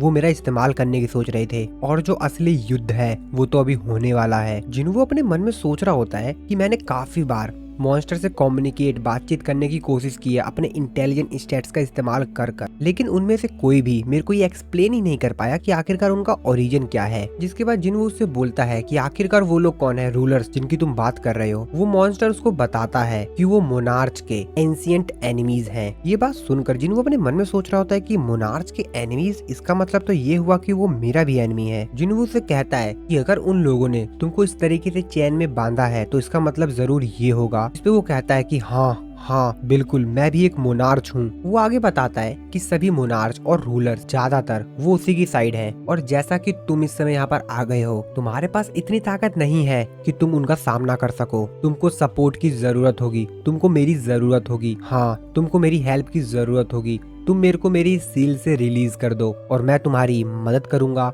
जिन्वो से कहता है कि मदद? तुम मेरी मदद करोगे? तुम एक मॉन्स्टर, एक इंसान की मदद करोगे? तुम्हें क्या लगता है कि मैं क्या सच में इस चीज के ऊपर बिलीव करूंगा कि तुम एक मॉन्स्टर, एक इंसान की हेल्प करोगे? जिसपे वो मोनार्च जिन्वो से कहता है अच्छा तो ऐसी बात है, तो ठीक है, मैं तुमको बिलीव करने के लिए मजबूर कर देता हूँ, तुम मेरे ऊपर खुद ही विश्वास करोगे। और तभी वो अपने पावर का इस्तेमाल करता है और इस चीज को देखकर जिन्वो भी तुरंत रेडी हो जाता है उससे फाइट करने के लिए, क्योंकि जिन्वो को खुद नहीं मालूम कि अभी अगला बंदा क्या कर दे, और इसीलिए जिन्वो रेडी हो जाता है उससे लड़ाई करने के लिए, कहीं कोई उल्टी हरकत ना करे। तभी जिन्वो का सिस्टम उसको कुछ अलग ही चीज बताता है। वो बताता है कि किंग ऑफ जाइंट वो तुम्हारे साथ एक कॉन्ट्रैक्ट बना चाहता है, ऑनेस्टी का कॉन्ट्रैक्ट, यानी कि तुम दोनों सच बोलोगे। जिन्वो सिस्टम उसे पूछता है कि क्या तुम इस डील को एक्सेप्ट करना चाहोगे? जिन्वो कहता है हाँ कर लेता हूँ, और फिर जिन्वो उस चीज को एक्सेप्ट कर लेता है। जिन्वो का सिस्टम उसको नोटिफाई करके बताता है कि जैसा कि अब आपने इस कॉन्ट्रैक्ट को एक्सेप्ट कर लिया है, तो इसका मतलब अब ये है कि अब आप दोनों में से कोई भी एक दूसरे से झूठ नहीं बोल पाएगा जब तक कि ये कॉन्ट्रैक्ट टर्मिनेट नहीं हो जाता। और तभी वो मोनार्च जिन्वो से फिर से बोलता है कि प्लीज तुम मेरे को मेरी सील से रिलीज करो, मैं तुम्हारी मदद करूंगा। जिन्वो भी कहता है हाँ ठीक है, मैं तुम्हारे पर विश्वास कर रहा हूँ। लेकिन तभी जिन्वो कुछ अजीब सा लगता है, वो ऐसा लगता है कि वो कुछ बोल ही नहीं पा रहा। अब जिन्वो को भी कुछ समझ में नहीं आता कि आखिरकार ये था क्या। तभी वो मोनार्च जिन्वो को बताता है कि यही तो है power of pledge of honesty, यानी कि तुम और मैं, हम दोनों में से कोई भी जब तक ये कॉन्ट्रैक्ट टर्मिनेट नहीं हो जाता एक दूसरे से झूठ नहीं बोल सकते हैं। जब भी हम दोनों में से कोई भी झूठ बोलना चाहेंगे तो हम लोगों के ऊपर एक कर्ज लग जाएगा जो कि हमको झूठ बोलने से हमको रोकेगा। तभी जिन्वो उस मोनार्च से पूछता है मैं देख सकता हूँ, लेकिन इससे भी ज्यादा इम्पोर्टेंट बात तो ये है कि आखिरकार मैं तुमसे इस तरीके से फ्रीली बात कैसे कर पा रहा हूँ, मैं तुमसे एकदम खुल के बात कर पा रहा हूँ। बाकी जो अदर मॉन्स्टर्स हैं मैं उनके साथ कुछ ऐसे बात नहीं कर पा रहा था। जिसपे वो मोनार्च जिन्वू से कहता है कि मॉन्स्टर्स, जिन्वू से कहते हैं कि हाँ इस गेट से जो बाहर गए थे ना बहुत सारे मॉन्स्टर्स, उनकी बात कर रहा हूँ मैं। जिसपे वो कहता है अच्छा तो तुम यहाँ पर डेनिजन्स की बात कर रहे हो जो कि दूसरे वर्ल्ड से आए थे। लेकिन हाँ मेरा भी एक सवाल है, लेकिन आखिरकार तुम उन लोगों को मॉन्स्टर्स कैसे कह सकते हो? तुमने सोच भी कैसे लिया? क्योंकि जिन मोनार्च ने उन लोगों के ऊपर रूल किया हो वो भी तो वही सेम हुए ना। और उन सभी को जिनको कि तुम मॉन्स्टर्स कह रहे हो वो असल में जो डिफीटेड आर्मीज थी, उनके कुछ बचे हुए अवशेष थे जिन लोगों को कैप्चर कर लिया गया था जब वो रूलर की आर्मी से हार गए थे। उसके बाद मैं बाकी किंग की तरह नहीं हूँ, मैंने अपनी जगह वापस ले ली है। मैं तो बस उस दिन का इंतजार कर रहा था जब मैं उनके कैद से आजाद होऊंगा, और अब वो दिन आ गया है, तुम और मैं। जिन्वू से कहता है कि अभी जो तुमने आर्मीज ऑफ रूलर्स कहा उसका क्या मतलब है? कहीं तुम उन सिल्वर सोल्जर्स को तो नहीं कह रहे हो ना जिनके पीछे विंग्स थी? जिसपे मोनार्च उसको बताता कि हाँ तुमने सही कहा, वही थे सोल्जर्स ऑफ द रूलर्स। क्या कि जिन्वू उससे बोलता है कि आखिरकार वो रूलर्स उन मॉन्स्टर्स को भेजी क्यों रहे थे? क्या उन्हीं लोगों ने उन लोगों को बनाया था? मॉन्स्टर मुस्कुराता है और जिन्वू को जवाब देते हुए कहता है जैसा कि मैंने कहा था कि वो लोग युद्ध की तैयारी कर रहे हैं। उनका इरादा है कि वो इस दुनिया को यानी जिन्वू की दुनिया को एक बैटलफील्ड में ट्रांसफॉर्म कर दें और मोनार्च के खिलाफ एक बार फिर से लड़ाई करें। अभी बात सुन के जिन्वू थोड़ा सा हैरान होता है। वो उससे कहता है कि एक मिनट मैं समझ नहीं पाया, मतलब वो हम मेरी दुनिया में मॉन्स्टर्स को भेजेंगे ताकि वो यहाँ पर युद्ध कर सकें? जिसपे वो मोनार्च उसको बताता है कि हाँ बिल्कुल यही बात है, वो जितनी भी मैजिकल एनर्जी है वो तुम्हारे वर्ल्ड में डाल देंगे और जितने ज्यादा मॉन्स्टर्स गेट से आकर तबाही मचाएंगे और मैजिकल एनर्जी एक ब्लेसिंग की तरह होगी गेट में से। और इस चीज को तो काफी सारे हंटर्स भी जानते हैं, यहाँ तक कि काफी सारे सिविलियंस भी जानते हैं इस बात को कि डंजन के अंदर से काफी सारे मैजिकल क्रिस्टल और मैजिकल स्टोन्स मिलते हैं। और ये जो ऑब्जेक्ट्स होते हैं यानी कि मैजिकल क्रिस्टल और मैजिकल स्टोन्स, इनके अंदर काफी सारी मैजिकल एनर्जी होती है जो कि बहुत ही ज्यादा ग्रेटेस्ट सोर्स होता है एनर्जी का इस दुनिया में। जिन्वू अपने मन में सोचते हुए कहता है लेकिन क्या ये सभी एक वॉर की तरफ जा रहे हैं? वो मोनार्च जिन्वू को आगे बताता है जो लोग इस समय सत्ता पर हैं उससे बेहतर इस चीज का इस्तेमाल कौन कर पाएगा, और शायद इससे कोई बेहतर तरीका हो भी ना। और इसीलिए रूलर्स ने डिसाइड किया कि उनके जो कैदी हैं वो उनका इस्तेमाल करेंगे और मैजिकल एनर्जी की जो डेंसिटी है वो दिन प्रतिदिन बढ़ती जा रही है। और एक तरह से ये एक फ्रूट कल्टीवेट हो रहा है मॉन्स्टर के ब्लड से। मैजिकल एनर्जी ही इस दुनिया को बहुत ज्यादा पावरफुल बनाती है और उन लोगों का प्लान है कि वो एक ऐसी शक्तिशाली दुनिया बनाए जो कि युद्ध के प्रभावों को झेल सके। इस पे जिन्वू से पूछता है कि वैसे वॉर का मतलब क्या था, तुम वॉर से क्या बताना चाहते थे? मोनार्च उसको बताता है कि वॉर का मतलब है एक दूसरा बैटल मोनार्च और रूलर्स के बीच में, और बहुत ही जल्द जिस दुनिया में तुम जी रहे हो वो दुनिया नर्क बनने वाली है। अब ये बात सुन के तो जिन्वू भी काफी ज्यादा शॉक में होता है। मोनार्च उससे आगे कहता है कि बिल्कुल भी समय नहीं बचा हुआ है, और अगर एक बार उन लोगों को ये बात पता चल गई कि तुम्हारे और मेरे बीच एक कॉन्ट्रैक्ट बना है तो जरूर मोनार्च और रूलर इस चीज में रुकावट देंगे। और ऐसा भी पॉसिबल हो सकता है कि रूलर्स के जो एनवॉइज हैं वो लोग ऑलरेडी वहाँ से निकल चुके हो हमको रोकने के लिए, कुछ भी हो सकता है। जिसके बाद जिन्वू उस मोनार्च से पूछता है कि तुमने भी कुछ समय पहले ही बताया था कि वो लोग मेरे को टारगेट कर रहे थे, लेकिन क्यों वो लोग मुझे क्यों टारगेट कर रहे थे? अभी बात सुन के वो मोनार्च थोड़ा सा हैरान होता है। वो जिन्वू से कहता है क्या सच में तुमको नहीं पता? असल में जो पावर तुम्हारे अंदर है, जो पावर तुम अंदर अपने अंदर प्रोसेस करते हो, एक्चुअली वो तुम्हारी पावर है ही नहीं। और अगर ये पावर्स तुम्हारे पास है, ये इस बात का सबूत है कि ओरिजिनल ऑनर ने मोनार्च के साथ विश्वासघात किया है, और इस हिसाब से तुम मोनार्च और रूलर्स दोनों के ही एनिमी बन चुके हो। लेकिन फिर भी मैं कसम खाता हूँ कि मैं तुम्हारी तरफ से लड़ूंगा, सो प्लीज मेरी हेल्प करो और मेरे को इन जंजीरों से आजाद करवाओ। जिन्वू भी उसकी बात बड़े ध्यान से सुन रहा होता है, लेकिन तभी उसको जिन्वू की थोड़ी सी शक्ल अलग सी दिखाई देती है, उसको कुछ अजीब सा दिखाई देता है। जिन्वू उससे कहता है कि अगर तुम मेरी साइड से ही लड़ने वाले हो तो इससे बेहतर तो यही रहेगा कि मैं तुमको अपने शैडो सोल्जर में कन्वर्ट कर लूं। और उसको जिन्वू का फेस कुछ अलग सा दिखाई देता है। इस चीज को देखकर वो तो काफी ज्यादा हैरान होता है, वो शॉक में होता है एकदम से। लेकिन तभी जैसे उसका ध्यान दोबारा जिन्वू की तरफ जाता है अच्छे से, तो वो देखता है कि जिन्वू तो नॉर्मल ही है। अब वो इस चीज को देखकर काफी ज्यादा हैरान होता है। वो अपने मन में सोच रहा होता है कि एक मिनट अभी हुआ क्या था, अभी बस कुछ मोमेंट्स पहले ही हुआ क्या था यहाँ पर। वो मोनार्च जिन्वू से कहता है तो क्या तुमने मोनार्च और रूलर दोनों की जो स्पिरिचुअल बॉडीज हैं उनको पोसेस कर रखा है? स्पिरिचुअल बॉडी जो होती है वो डिस्ट्रॉय हो जाती है जब उनको खत्म कर दिया जाता है तो, और इसीलिए उनको शैडो में कन्वर्ट नहीं किया जा सकता, और इसीलिए मैं तुम्हारा सोल्जर नहीं बन सकता। क्या ये तुम्हारे लिए काफी होगा कि तुम मेरी हेल्प कर सको? तो प्लीज मेरी हेल्प करो और मेरे को इन जंजीरों से आजाद करवाओ। जिन्वू जो कि अपने मन में सोच रहा होता है कि मैं समझ गया, लेकिन एक मिनट यार, ये मेरे दिल में कुछ अजीब सा क्यों हो रहा है? यहाँ पे कुछ तो अजीब है। लेकिन वो मोनार्च बार बार जिनवू से बोल रहा होता है कि मेरे को खोलो, मेरे को इन जंजीरों से आजाद करवाओ। जिनवू ने भी अपना डैगर हाथ में निकाल लिया होता है और उसके करीब जा रहा होता है। जिनवू उससे बोलता है तो जैसा कि तुमने कहा था कि तुम मेरे साइड हो। वो मोनार्च भी कहता है कि हाँ बिल्कुल बिल्कुल मैं तुम्हारी साइड ही हूँ, अगर तुम मेरी हेल्प करोगे तो मैं तुम्हारी हेल्प करूंगा, बिल्कुल करूंगा। और फिर जिनवू भी उसकी जो जंजीर होती है जिसमें वो कैद होता है उस जंजीर को काट देता है अपने डैगर की मदद से। मोनार्च आगे कहता है कि ये तुमने बहुत बेहतर किया, ये काफी बेहतरीन डील है दो मोनार्च के बीच में, यानी कि जिनवू और इस मोनार्च के बीच में। लेकिन वो मोनार्च अभी भी अपने मन में सोच रहा होता है कि अभी जो थोड़े समय पहले मैंने देखा था, यानी कि जिनवू की उसने शक्ल देखी थी ना, दो मोनार्च को, दो बॉडीज को एक ही के अंदर, अब उस चीज को लेकर काफी ज्यादा कंफ्यूज था। वो अपने मन में सोच रहा होता है कि अभी थोड़े समय पहले जो सीन मैंने देखा था, क्या वो सिर्फ एक मेरी इमेजिनेशन थी या वो सच था। अब इसे भी कुछ क्लियर नहीं हो रहा होता है। वो अपने मन में बस ये सोच रहा होता है, वो ये सब कुछ सोच ही रहा होता है कि तभी जिनवू उससे आगे बोलता है, तो फिर इसका मतलब तो ये है ना कि तुम ह्यूमैनिटी के साइड हो, इंसानियत की साइड। अब ये बात सुन के वो मोनार्च कुछ आगे बोल पाता, लेकिन जैसा कि जिनवू और इस मोनार्च के बीच में एक कॉन्ट्रैक्ट हुआ है कि एक दूसरे झूठ नहीं बोल पाएंगे, और जब कभी भी झूठ बोलेंगे तो जो झूठ वाला जो शब्द होगा वो बोल ही नहीं पाएंगे, तो वो मोनार्च वो शब्द बोल ही नहीं पा रहा होता है। अब जिनवू समझ जाता है कि ये झूठ बोल रहा है, क्योंकि कॉन्ट्रैक्ट के हिसाब से ये झूठ नहीं बोल सकता, और वो मोनार्च भी समझ जाता है कि अब जिनवू ने उसके ऊपर शक करना शुरू कर दिया है। जिसपे जिनवू उससे बोलता है कि तुम आंसर क्यों नहीं दे रहे हो, बताओ क्या तुम इंसानियत की साइड हो, तुम जवाब क्यों नहीं दे रहे हो। ऐसा शायद प्लेज ऑफ ऑनेस्टी की वजह से है ना। और ये चीज सुनकर अब वो मोनार्च भी समझ जाता है कि जिनवू को उसके ऊपर पूरी तरीके से शक हो गया है, और वो मोनार्च भी जिनवू की तरफ घूरता हुआ देख रहा होता है। और तभी उसकी गर्दन के पीछे एक डायमंड सा दिखाई देता, कुछ पिंक कलर का। जिनवू उसके चीज को देखते हुए कहता है कि तुम्हारी गर्दन के पीछे वो जो माना क्रिस्टल लगा हुआ है ना, वो जब तक वहाँ पर लगा रहेगा तुमको इस रूलर की वॉइस सुनाई देती रहेगी, जो की है सभी इंसानों को मार दो, जैसा कि अदर मॉन्स्टर्स को सुनाई देता है। अभी बात सुनकर वो मोनार्च समझ जाता है कि अब जिनवू उसके ऊपर शक कर चुका है और अब उसके पास कोई भी ऑप्शन नहीं है, और इसीलिए वो गुस्से में जिनवू के ऊपर अटैक करता है। लेकिन जिनवू उसके उस अटैक से बचते हुए उससे कहता है तुम तो अपनी डील ही भूल गए। जिसपे वो मोनार्च जिनवू से कहता है कि तुम्हें जिंदा रखना बहुत ज्यादा खतरनाक हो सकता है। लेकिन वो मोनार्च कुछ आगे कर पाता, जिनवू उसके शरीर में अपना डैगर डाल देता है, जिसकी वजह से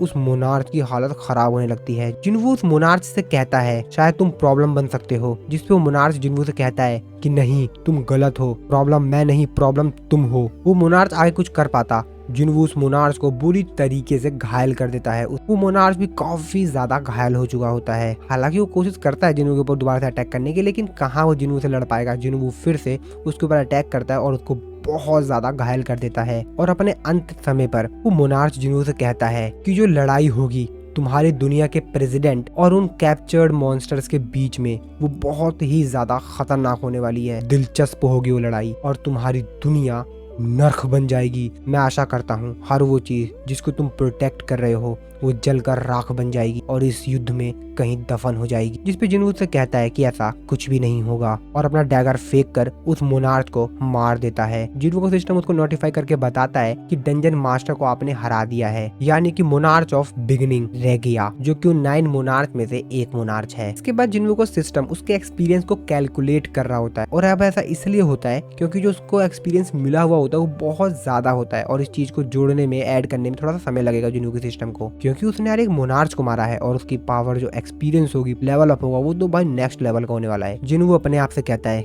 कि ये बहुत ज्यादा शर्म की बात है कि मैं इसके शैडो सोल्जर को ऑब्टेन नहीं कर पाया, लेकिन कोई नहीं, मेरे को प्राइस तो मिल गया। और फिर जिनवू का सिस्टम उसको नोटिफाई करके बताता है कि आपका लेवल अप हुआ, और जिनवू का काफी तेजी से बहुत ज्यादा लेवल अप होता है, और उस मोनार्च की जितने भी वहाँ पर बॉडीज के टुकड़े होते हैं वो सभी के सभी वहाँ से डिसअपीयर होने लग जाते हैं। जिनवू को जो लेवल होता है वो भी अब 122 हो चुका होता है। इसके बाद हम लोग एक दूसरी जगह का सीन देखते हैं, तो एक्चुअल में ये जो जगह होती है वो क्रिस्टोफर रेड की होती है, जो कि एक नेशनल अथॉरिटी रैंक हंटर है। इसके बाद हम लोग उसी हंटर को देखते हैं जो कि एक एस रैंक का हंटर होता है, और यहाँ पर जो हेलीकॉप्टर में लोग आए हुए होते हैं उनको देखते हुए कहता है कि मैंने एक्सपेक्ट नहीं किया था कि आज भी मेरे से कोई मिलने के लिए आएगा। तो उससे यहाँ पर मिलने के लिए डिप्टी डायरेक्टर और लेडी सेलनर आई हुई थी, जिनको देखते हुए तो काफी लंबा समय हो गया है डिप्टी डायरेक्टर और लेडी सेलनर से मिले हुए। जिसपे डिप्टी डायरेक्टर उससे बोलता है हमसे तुमको बहुत ही ज्यादा अर्जेंट बात करनी है, तो यहाँ पर जितने भी लोग हैं इन सभी लोगों को यहाँ से भी बाहर जाने दो। इसके बाद हंटर होता है अपनी मेड से कहता है कि जब तक मैं ना बोलूं इस रूम के कोई भी आसपास नहीं आना चाहिए। उसकी मेड भी कहती है ठीक है मैं समझ गई। इसके बाद हम लोग इन सभी लोगों को देखते हैं जो कि आपस में बात कर रहे होते हैं, जिसपे जो हंटर होता है वो डिप्टी डायरेक्टर से कहता है आखिरकार आप दोनों को मेरे से काम क्या पड़ गया, वो भी आप दोनों एक साथ, और अगर आप इस जगह पर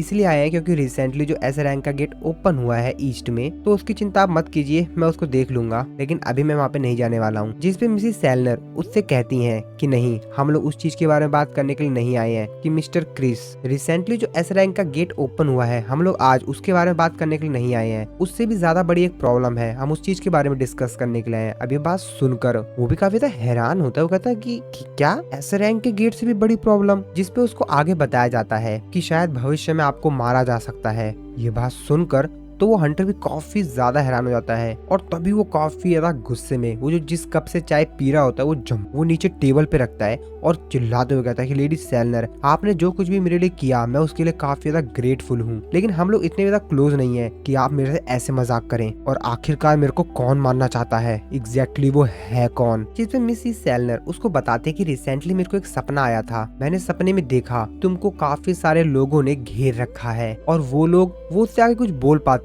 तभी हंटर क्रिस, लेकिन तभी वो चिल्लाते हुए कहता है कि क्या बकवास चल रहा है, ये सिर्फ आपको एक सपना आया और आपको लगा कि कुछ ऐसा मेरे साथ होने वाला है। नॉनसेंस, ये तो बेकार की बातें हैं। आप सिर्फ एक नॉनसेंस सपने की वजह से इस तरीके की बातें कर रही हैं। मैं जानता हूँ कि आपने मेरे अवेक्ड होने में बहुत ज्यादा मदद की है, आपने मेरी पहले बहुत ही ज्यादा हेल्प की है और आपने इतना सब कुछ सिर्फ इसलिए कर पाया क्योंकि आप काफी अच्छी एक साइकिक हैं। लेकिन ये किस तरह की बकवास चल रही है? मैं एक नेशनल अथॉरिटी रैंक हंटर हूँ, किसी की इतनी औकात नहीं कि मेरे को टच भी कर सके। मिसेस सेलर उससे कुछ आगे कह पाते हैं, वो सोच रही थी कुछ मैं आगे बोलूं, लेकिन तभी वो फिर से बोलता है कि मुझे कोई नहीं मार सकता और फिर वो भी थोड़ा सा शांत हो जाता है। वो कहता है कि ठीक है, ये बकवास सपना ठीक है लेडी सेलनर, आप मेरे को आगे बताइए, मैं आपके ऊपर विश्वास कर रहा हूँ, बताइए आप क्या बता रही थी आगे। तो आखिरकार मेरे को इस चीज के लिए किससे मदद मांगनी चाहिए? तो आप ये कहना चाहती हैं कि मेरे को कोई प्रोटेक्ट करेगा, एक नेशनल अथॉरिटी रैंक हंटर को, तो क्या हम लोग यहाँ पर कुछ भी नहीं कर सकते हैं? अगर कोई है तो मेरे को बताइए। जिस पे लेडी सेलनर उसको आगे बताती हैं कि हाँ, शायद कोई है जो कि तुम्हारी मदद कर सकता है। हंटर सांग जिनवू वो है जो कि तुमको प्रोटेक्ट कर सकता है। सांग जिनवू का नाम सुनकर वो हंटर भी थोड़ा सा हैरान होता कहता सांग जिनवू। और इस तरफ हम लोग देखते हैं अपने हीरो सांग जिनवू को। सांग जिनवू अपने मन में सोच रहा होता है कि मैंने किंग को तो मार दिया, मेरे को यहाँ से जल्द निकलना होगा, क्योंकि उसकी जो पावर्स थी वो उसके सील होने के बावजूद भी काफी ज्यादा थी। हालांकि उसको स्पेशल चैन के द्वारा सील किया गया था, लेकिन फिर भी वो बहुत ही ज्यादा पावरफुल था। चलो, जैसा कि वो मर चुका है तो मैं थोड़ा सा फ्री हो सकता हूँ, लेकिन थैंक्स। लेकिन वो जो कुछ सोच रहा था वो सब कुछ होने से पहले ही मेरे को उसके बारे में पता चल गया और फिर वो सोच रहा होता कि बाकी लोग मेरे से अभी भी बहुत ज्यादा ताकतवर हैं, मेरे को और भी ज्यादा ताकतवर बनना होगा। हाँ, मुझे और भी ज्यादा ताकतवर बनना होगा। और ये जो न्यूज होती है कि जिनवू ने यहाँ पर जितने भी जाइंट मॉन्स्टर्स थे उनको खत्म कर दिया, ये पूरी दुनिया में आग की तरह फैल जाती है, बहुत तेजी से सभी लोगों के पास पहुंच जाती है। सोशल मीडिया पे तो ये बात बहुत तेजी से फैल रही थी कि हमको एक नया नेशनल अथॉरिटी रैंक हंटर मिलने वाला है, सांग जिनवू। जिनवू बताता है कि इसमें और जेजू आइलैंड की जो रेड थी इसमें बहुत ज्यादा अंतर था और वो जाइंट मॉन्स्टर्स जो कि समुद्र की हेल्प से ट्रेवल करके चाइना में जा रहे थे, वहां पर जो चाइना का जो हंटर था लिू जिंगकैंग, उसने उन लोगों को खत्म कर दिया। जापानीज हंटर एसोसिएशन के जो प्रेसिडेंट थे मात्सुमोतो, उन्होंने अपने आप को पुलिस के हवाले कर दिया और उन्होंने जो भी गलतियां की उन सभी की उन्होंने रिस्पॉन्सिबिलिटी ली और माना कि किसी रीजन की वजह से उनसे ये सब कुछ हुआ है, लेकिन वो रीजन क्या था वो अभी भी अननोन है, उन्होंने बताया नहीं। और दूसरी साइड यूएस गवर्नमेंट ने, अमेरिकन हंटर्स ने जो एस रैंक के गेट को सक्सेसफुली कंप्लीट करके उसको क्लोज कर दिया था, उसकी खुशी में एक पार्टी रखी हुई थी जहाँ पर काफी सारे हंटर्स और बाकी लोग भी आए हुए थे उस पार्टी को एंजॉय करने के लिए। और तभी इस पार्टी में थॉमस एंड्रे भी आ रहा होता है उन दोनों बाकी हंटर्स के पास जिन्होंने उससे बैट लगाई थी हमारे पिछले वाले एपिसोड्स में। तभी थॉमस एंड्रे उन दोनों के पास आता है और उन दोनों से कहता है कि ओ, तो तुम दोनों यहाँ पर हो, वैसे उस बैट का क्या हुआ जो तुम लोगों ने लगाया था? तुमको याद तो है ना उस बैट के बारे में? तुमने शर्त में अपनी नाव लगाई थी और तुमने मेंशन, तुम्हें याद तो है ना, या तुमको दोबारा से याद दिलवाना पड़ेगा? जिसपे वो हंटर कहता है कि क्या, हमने कुछ भी बैट पे नहीं लगाया था। जिसमें थॉमस एंड्रे उसकी तरफ जाता है और उसको मुस्कुराते हुए देखते हुए कहता है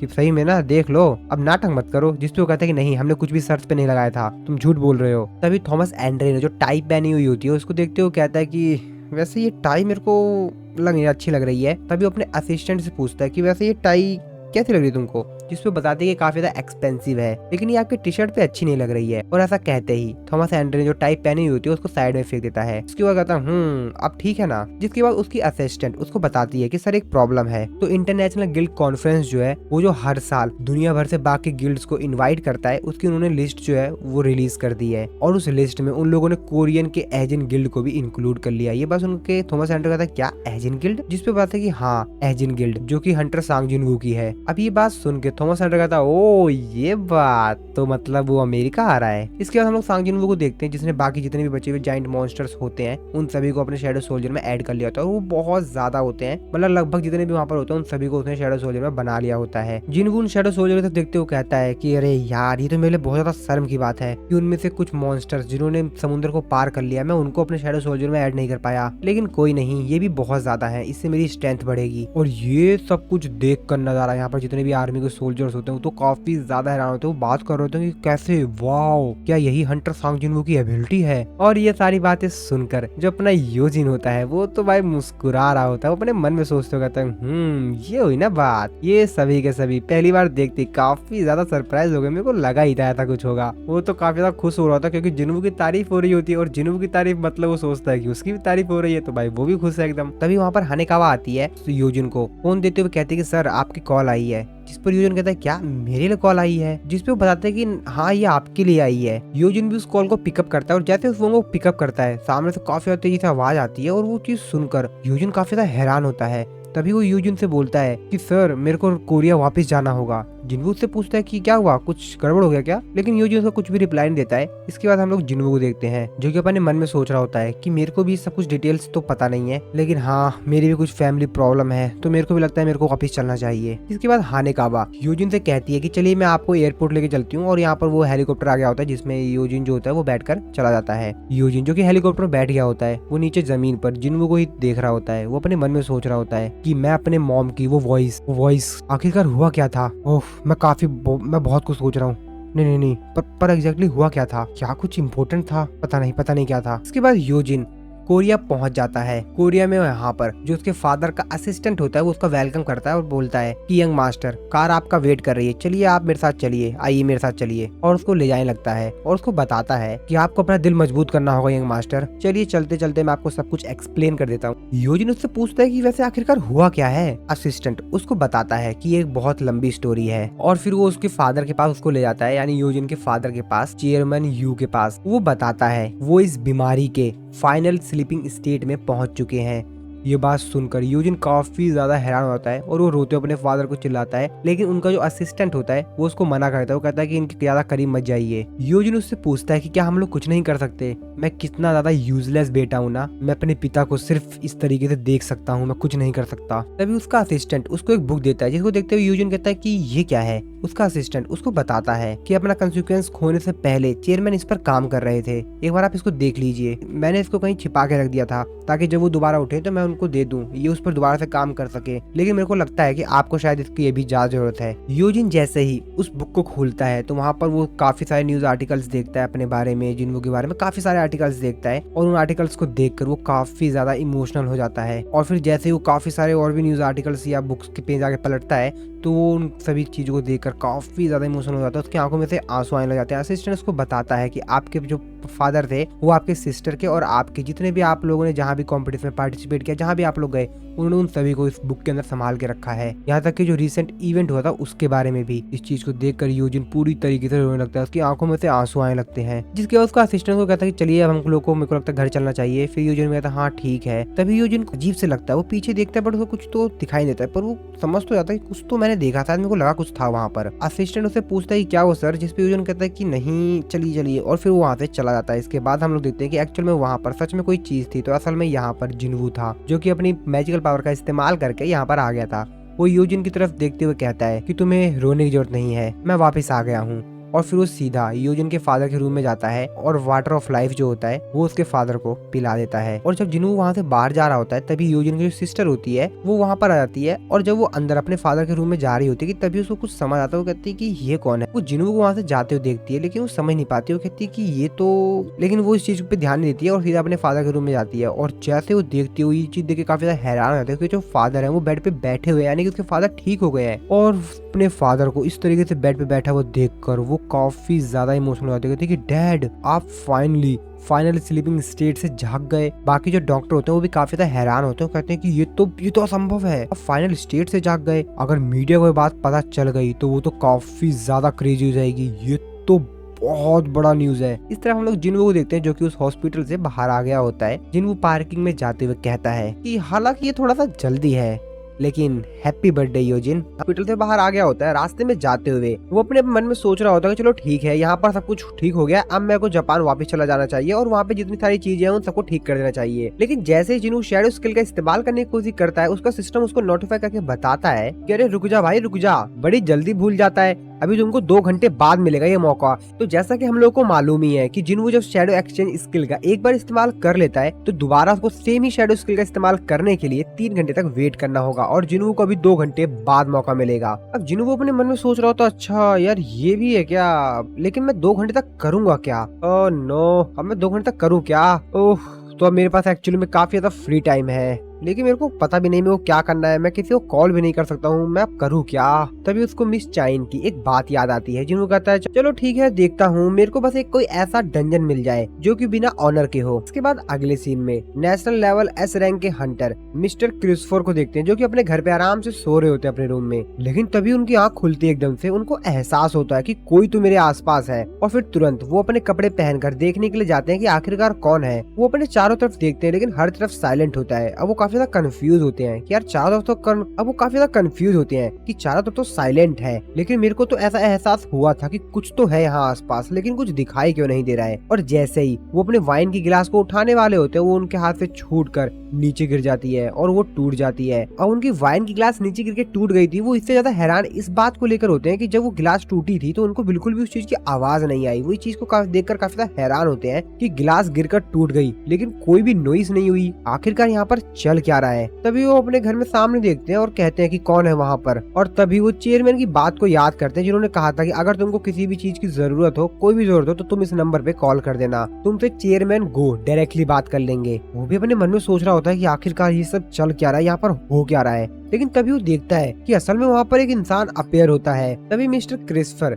ये एहसास करता है कि उनके पीछे भी 2 लोग खड़े हैं। तो दोस्तों अगर आप लोगों को नहीं पता है कि ये लोग कौन है तो मैं आप लोगों को बता देता हूँ कि एक्चुअल में ये लोग मोनार्च हैं। तो अभी आपने जिस मोनार्च को देखा था उसका नाम था टैरनेक। क्रिस्फर उन लोगों से पूछता है कि आखिरकार तुम लोग हो कौन, जिसपे टारनेक उससे कहता है कि तुम कुछ भी नहीं बचा पाओगे अगर तुम इसी तरीके से इंसानों की मदद करते रहे तो। Fragment of the brilliant light. ये बात सुन के क्रिस्फर अपने मन में सोचते हुए कहता है एक मॉन्स्टर बोल रहा है। क्रिस्फर उससे बोलता है कि आखिरकार तुम बोल क्या रहे हो, मुझे कुछ भी समझ नहीं आ रहा है। जिस पर वो मोनार्च उससे कहता है कि ना ना ना ना ना ना, मैं तुमसे बात नहीं कर रहा हूँ, तुम्हारे अंदर जो इंसान है जो तुमसे कनेक्टेड है मैं उससे बात कर रहा हूँ। जिस पे क्रिस्फर उससे कहता है कि मुझे परेशान मत करो। तो चलो ठीक है। इसके बाद क्रिस्फर अपनी पावर दिखाता है और अपने आप को ट्रांसफॉर्म करने लग जाता है और कहता है कि तुम में से एक को तो मैं निपटा ही दूंगा। और ऐसा कहते ही वो अपने दूसरे फॉर्म में ट्रांसफॉर्म होने लगता है। ये चीज देखकर पीछे खड़े जो 2 मोनार्च होते हैं, जिनमें से जो एक मोनार्च होता है उसका नाम होता है राकान और जो दूसरी मोनार्च होती है उसका नाम होता है क्यूरेशा। राकान उसकी तरफ देखते हुए कहता है कि स्पिरिचुअल बॉडी मैनिफेस्टेशन, जिस पे क्यूरेशा भी कहती है ओह ये इंसान के द्वारा। और फिर जैसे ही क्रिस्फर अपने नए रूप में ट्रांसफॉर्म होता है वो चिल्लाते हुए कहता है तुम मरेगा मॉन्स्टर। और ऐसा कहते हुए टैरनेक मोनार्च होता है उसके ऊपर अटैक कर देता है और बहुत बड़ा धमाका होता है पूरी बिल्डिंग में। इसके बाद इसी यहीं पे कट हो जाता है। दूसरी तरफ हम लोग जिन्वू को देखते हैं जिसके स्टेट्स काफी ज्यादा बढ़ गए होते हैं। तो एक्चुअल में जिन्वू यहाँ पर एक कार में बैठा हुआ होता है और सभी लोग उसको बाय बाय बोल रहे होते हैं क्योंकि उसने यहाँ पर आकर जापान में सभी लोगों की काफी ज्यादा मदद की थी और इसीलिए बहुत सारे लोग यहाँ पर आए हुए होते हैं जिन्वू को बाय बोलने के लिए। जिन्वू उन सभी लोगों को देखकर काफी ज्यादा खुश हो रहा होता है और वैसे भी यार उसे खुश होना भी चाहिए क्योंकि जिन्वू ने इतनी मेहनत करके मतलब थोड़ी सी मेहनत करके यहाँ पर काफी सारे मॉन्स्टर्स को मारा और इन लोगों की मदद की। जिन्वू अपने मन में सोचते हुए कहता है कि मेरे हिसाब से जापान में आज मेरा लास्ट दिन होने वाला है। तभी बेरू जिन्वू से कहता है कि माई किंग, लोग आपको रिस्पेक्ट दे रहे हैं, मेरे हिसाब से आपको भी अपना हाथ ऊपर उठा के इन सभी लोगों को बताना चाहिए कि हाँ आप भी इनको देख रहे हैं। जिस पे जिन्वू से कहता है हाँ ठीक है बेरू। इसके बाद लोग जिन्वू देखते हैं जो कि प्लेन में बैठा हुआ होता है। उसके बगल में मिस्टर एडम वाइट बैठे हुए होते हैं। तो आप लोगों को याद होगा कि जिन्वू को यही बंदा अमेरिका ले गया था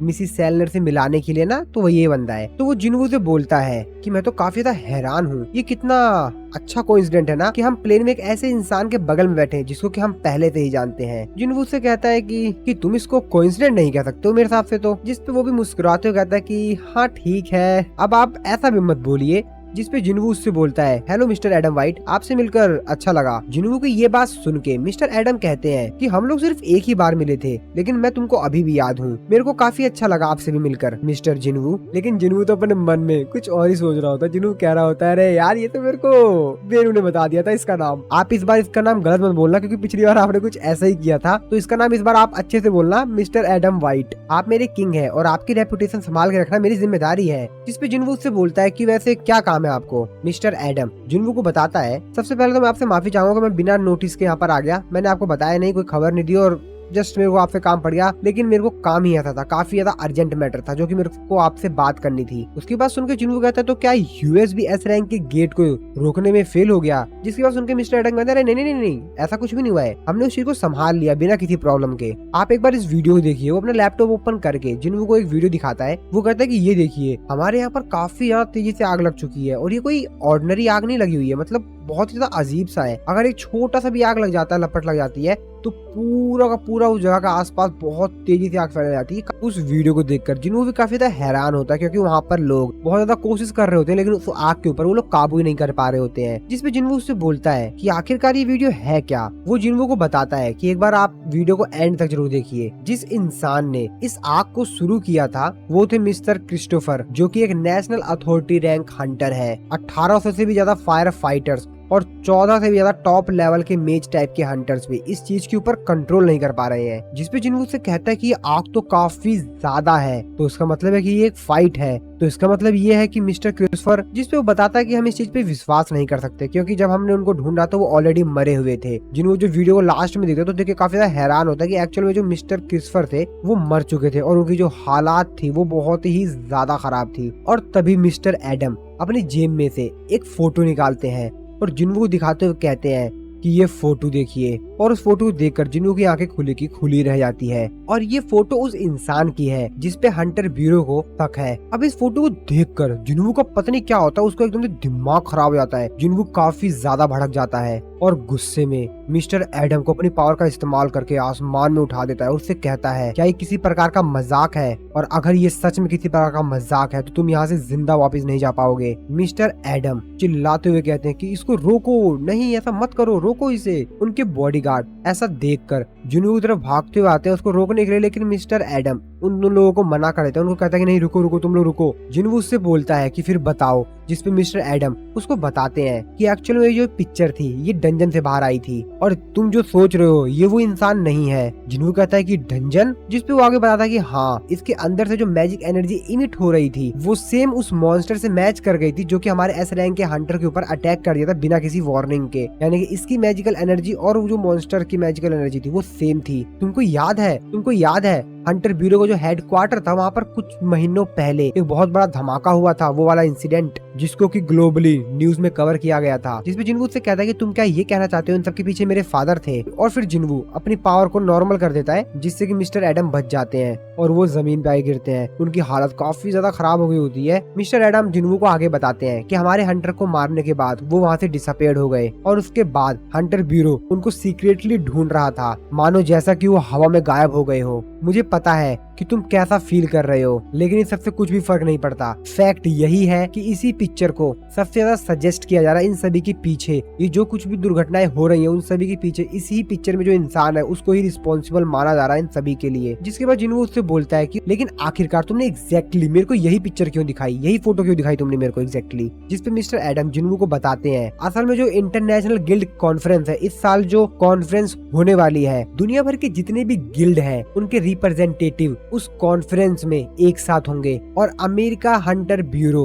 उनका इरादा ये है कि वो रेड नोटिस जारी कर देंगे इस इंसान के खिलाफ। और दूसरे शब्दों में कहा जाए तो हमारी जो इन्वेस्टिगेशन है वो किसी भी प्रकार से सीक्रेट नहीं रहेगी। वो आगे बताता है कि अमेरिकन गवर्नमेंट ने बहुत कीमती चीज गवाई है, एक नेशनल अथॉरिटी रैंक हंटर को। और उस इंसिडेंट के बाद से वो लोग पूरी कोशिश कर रहे हैं कि इस सब के पीछे जिसका भी हाथ है उसको पकड़े, किसी भी हालात में पकड़े। और हम हंटर ब्यूरो आपके साथ एक अच्छा रिलेशनशिप मेंटेन करके रखना चाहते हैं। हंटर सांग जिनवू, और इसीलिए मैं यहाँ पर आया हूँ ताकि आपको मैं ये बता सकूं इससे पहले कि ये अनाउंसमेंट पब्लिकली कर दी जाए। तो इसीलिए मैं ये सब कुछ आपको बताने के लिए आया था। और अगर मैं आपको यहाँ पर ये बात नहीं बताता उसके बाद भी आप खुद ही शॉक हो जाते, क्योंकि आपको उस कॉन्फ्रेंस में इनवाइट किया जाता और वहाँ पर खुद ही आप अपने फादर की फोटो इस तरीके से देखकर काफी ज्यादा शॉक हो जाते। तो मैंने सोचा आपको क्यों ना उससे पहले ही बता दिया जाए। जिन्हों अपने मन में सोचते हुए कहता है कि मेरे फादर, जो कि आज से लगभग 10 साल पहले ही मिसिंग हो गए थे, एक मॉन्स्टर की तरह वापस आए हैं। तभी मिस्टर एडम का जो बॉडीगार्ड होता है वो उससे पूछता है कि सर आप ठीक तो है ना, जिसपे वो कहता है हाँ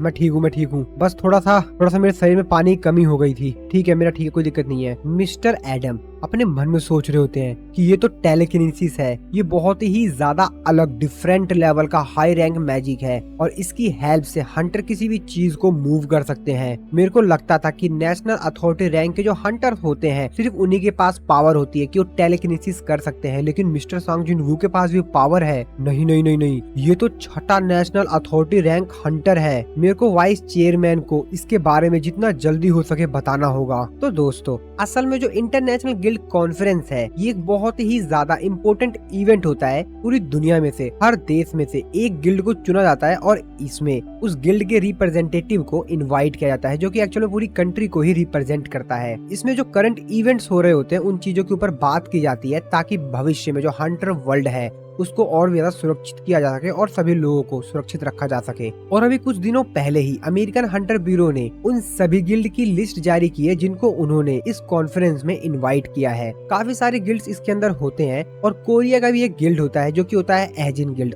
और उसका जो रिप्रेजेंटेटिव होने वाला है वो है अपना सांग जिनवू। कोरिया का जो अर्जिन गिल्ड है वो इस समय पूरी दुनिया भर में एक बहुत ही ज्यादा हॉट टॉपिक बना हुआ है, जिसके ऊपर हर कोई बात करना चाहता है, हर कोई उसी के ऊपर ही बात कर रहे हैं, क्योंकि यार अपने जिनवू ने काम ही ऐसा किया है। अब ऐसे काम करोगे तो दुनिया तो आपका नाम याद ही रखेगी ना, आपके बारे में बात ही करेगी। यहाँ तक कि जो अमेरिकन हंटर ब्यूरो है उन्होंने इस चीज को भी रिकॉग्नाइज किया है। वो ये मानते हैं कि इस इंसान के पास यानी सांग जिनवू के पास इतनी ज्यादा स्ट्रेंथ है कि वो काफी सारे गिल्ड के जो टॉप रैंक के हंटर्स हैं उन सभी को अकेला ही टक्कर दे सकता है। वो सभी लोग अगर मिल जाए तब भी वो जिनवू का सामना नहीं कर पाएंगे, उसकी बराबरी नहीं कर पाएंगे, इतना ज्यादा ताकतवर है जिनवू। इसके बाद हम लोग कोरिया में हो रहे एक कॉन्फ्रेंस को देखते हैं जहाँ पर एक रिपोर्टर मिस्टर चोई से कुछ सवाल पूछ रहा होता है और वो उनसे पूछ रहा होता है इस साल की जो कॉन्फ्रेंस है उसमें इनवाइट किया गया है। काफी सारे लोग इस चीज पे बात कर रहे हैं कि हंटर गिल्ड की जगह पर अर्जिन गिल्ड को इस कॉन्फ्रेंस में क्यों इनवाइट किया गया है। तो आप क्या सोचते हैं इस बात के ऊपर मिस्टर चोई? जिसपे मिस्टर चोई उसका रिप्लाई देते हुए कहते हैं कि मेरे को विश्वास है कि अमेरिकन हंटर ब्यूरो ने जो भी डिसीजन लिया है वो एकदम सही लिया है। जिसपे वो कहता है कि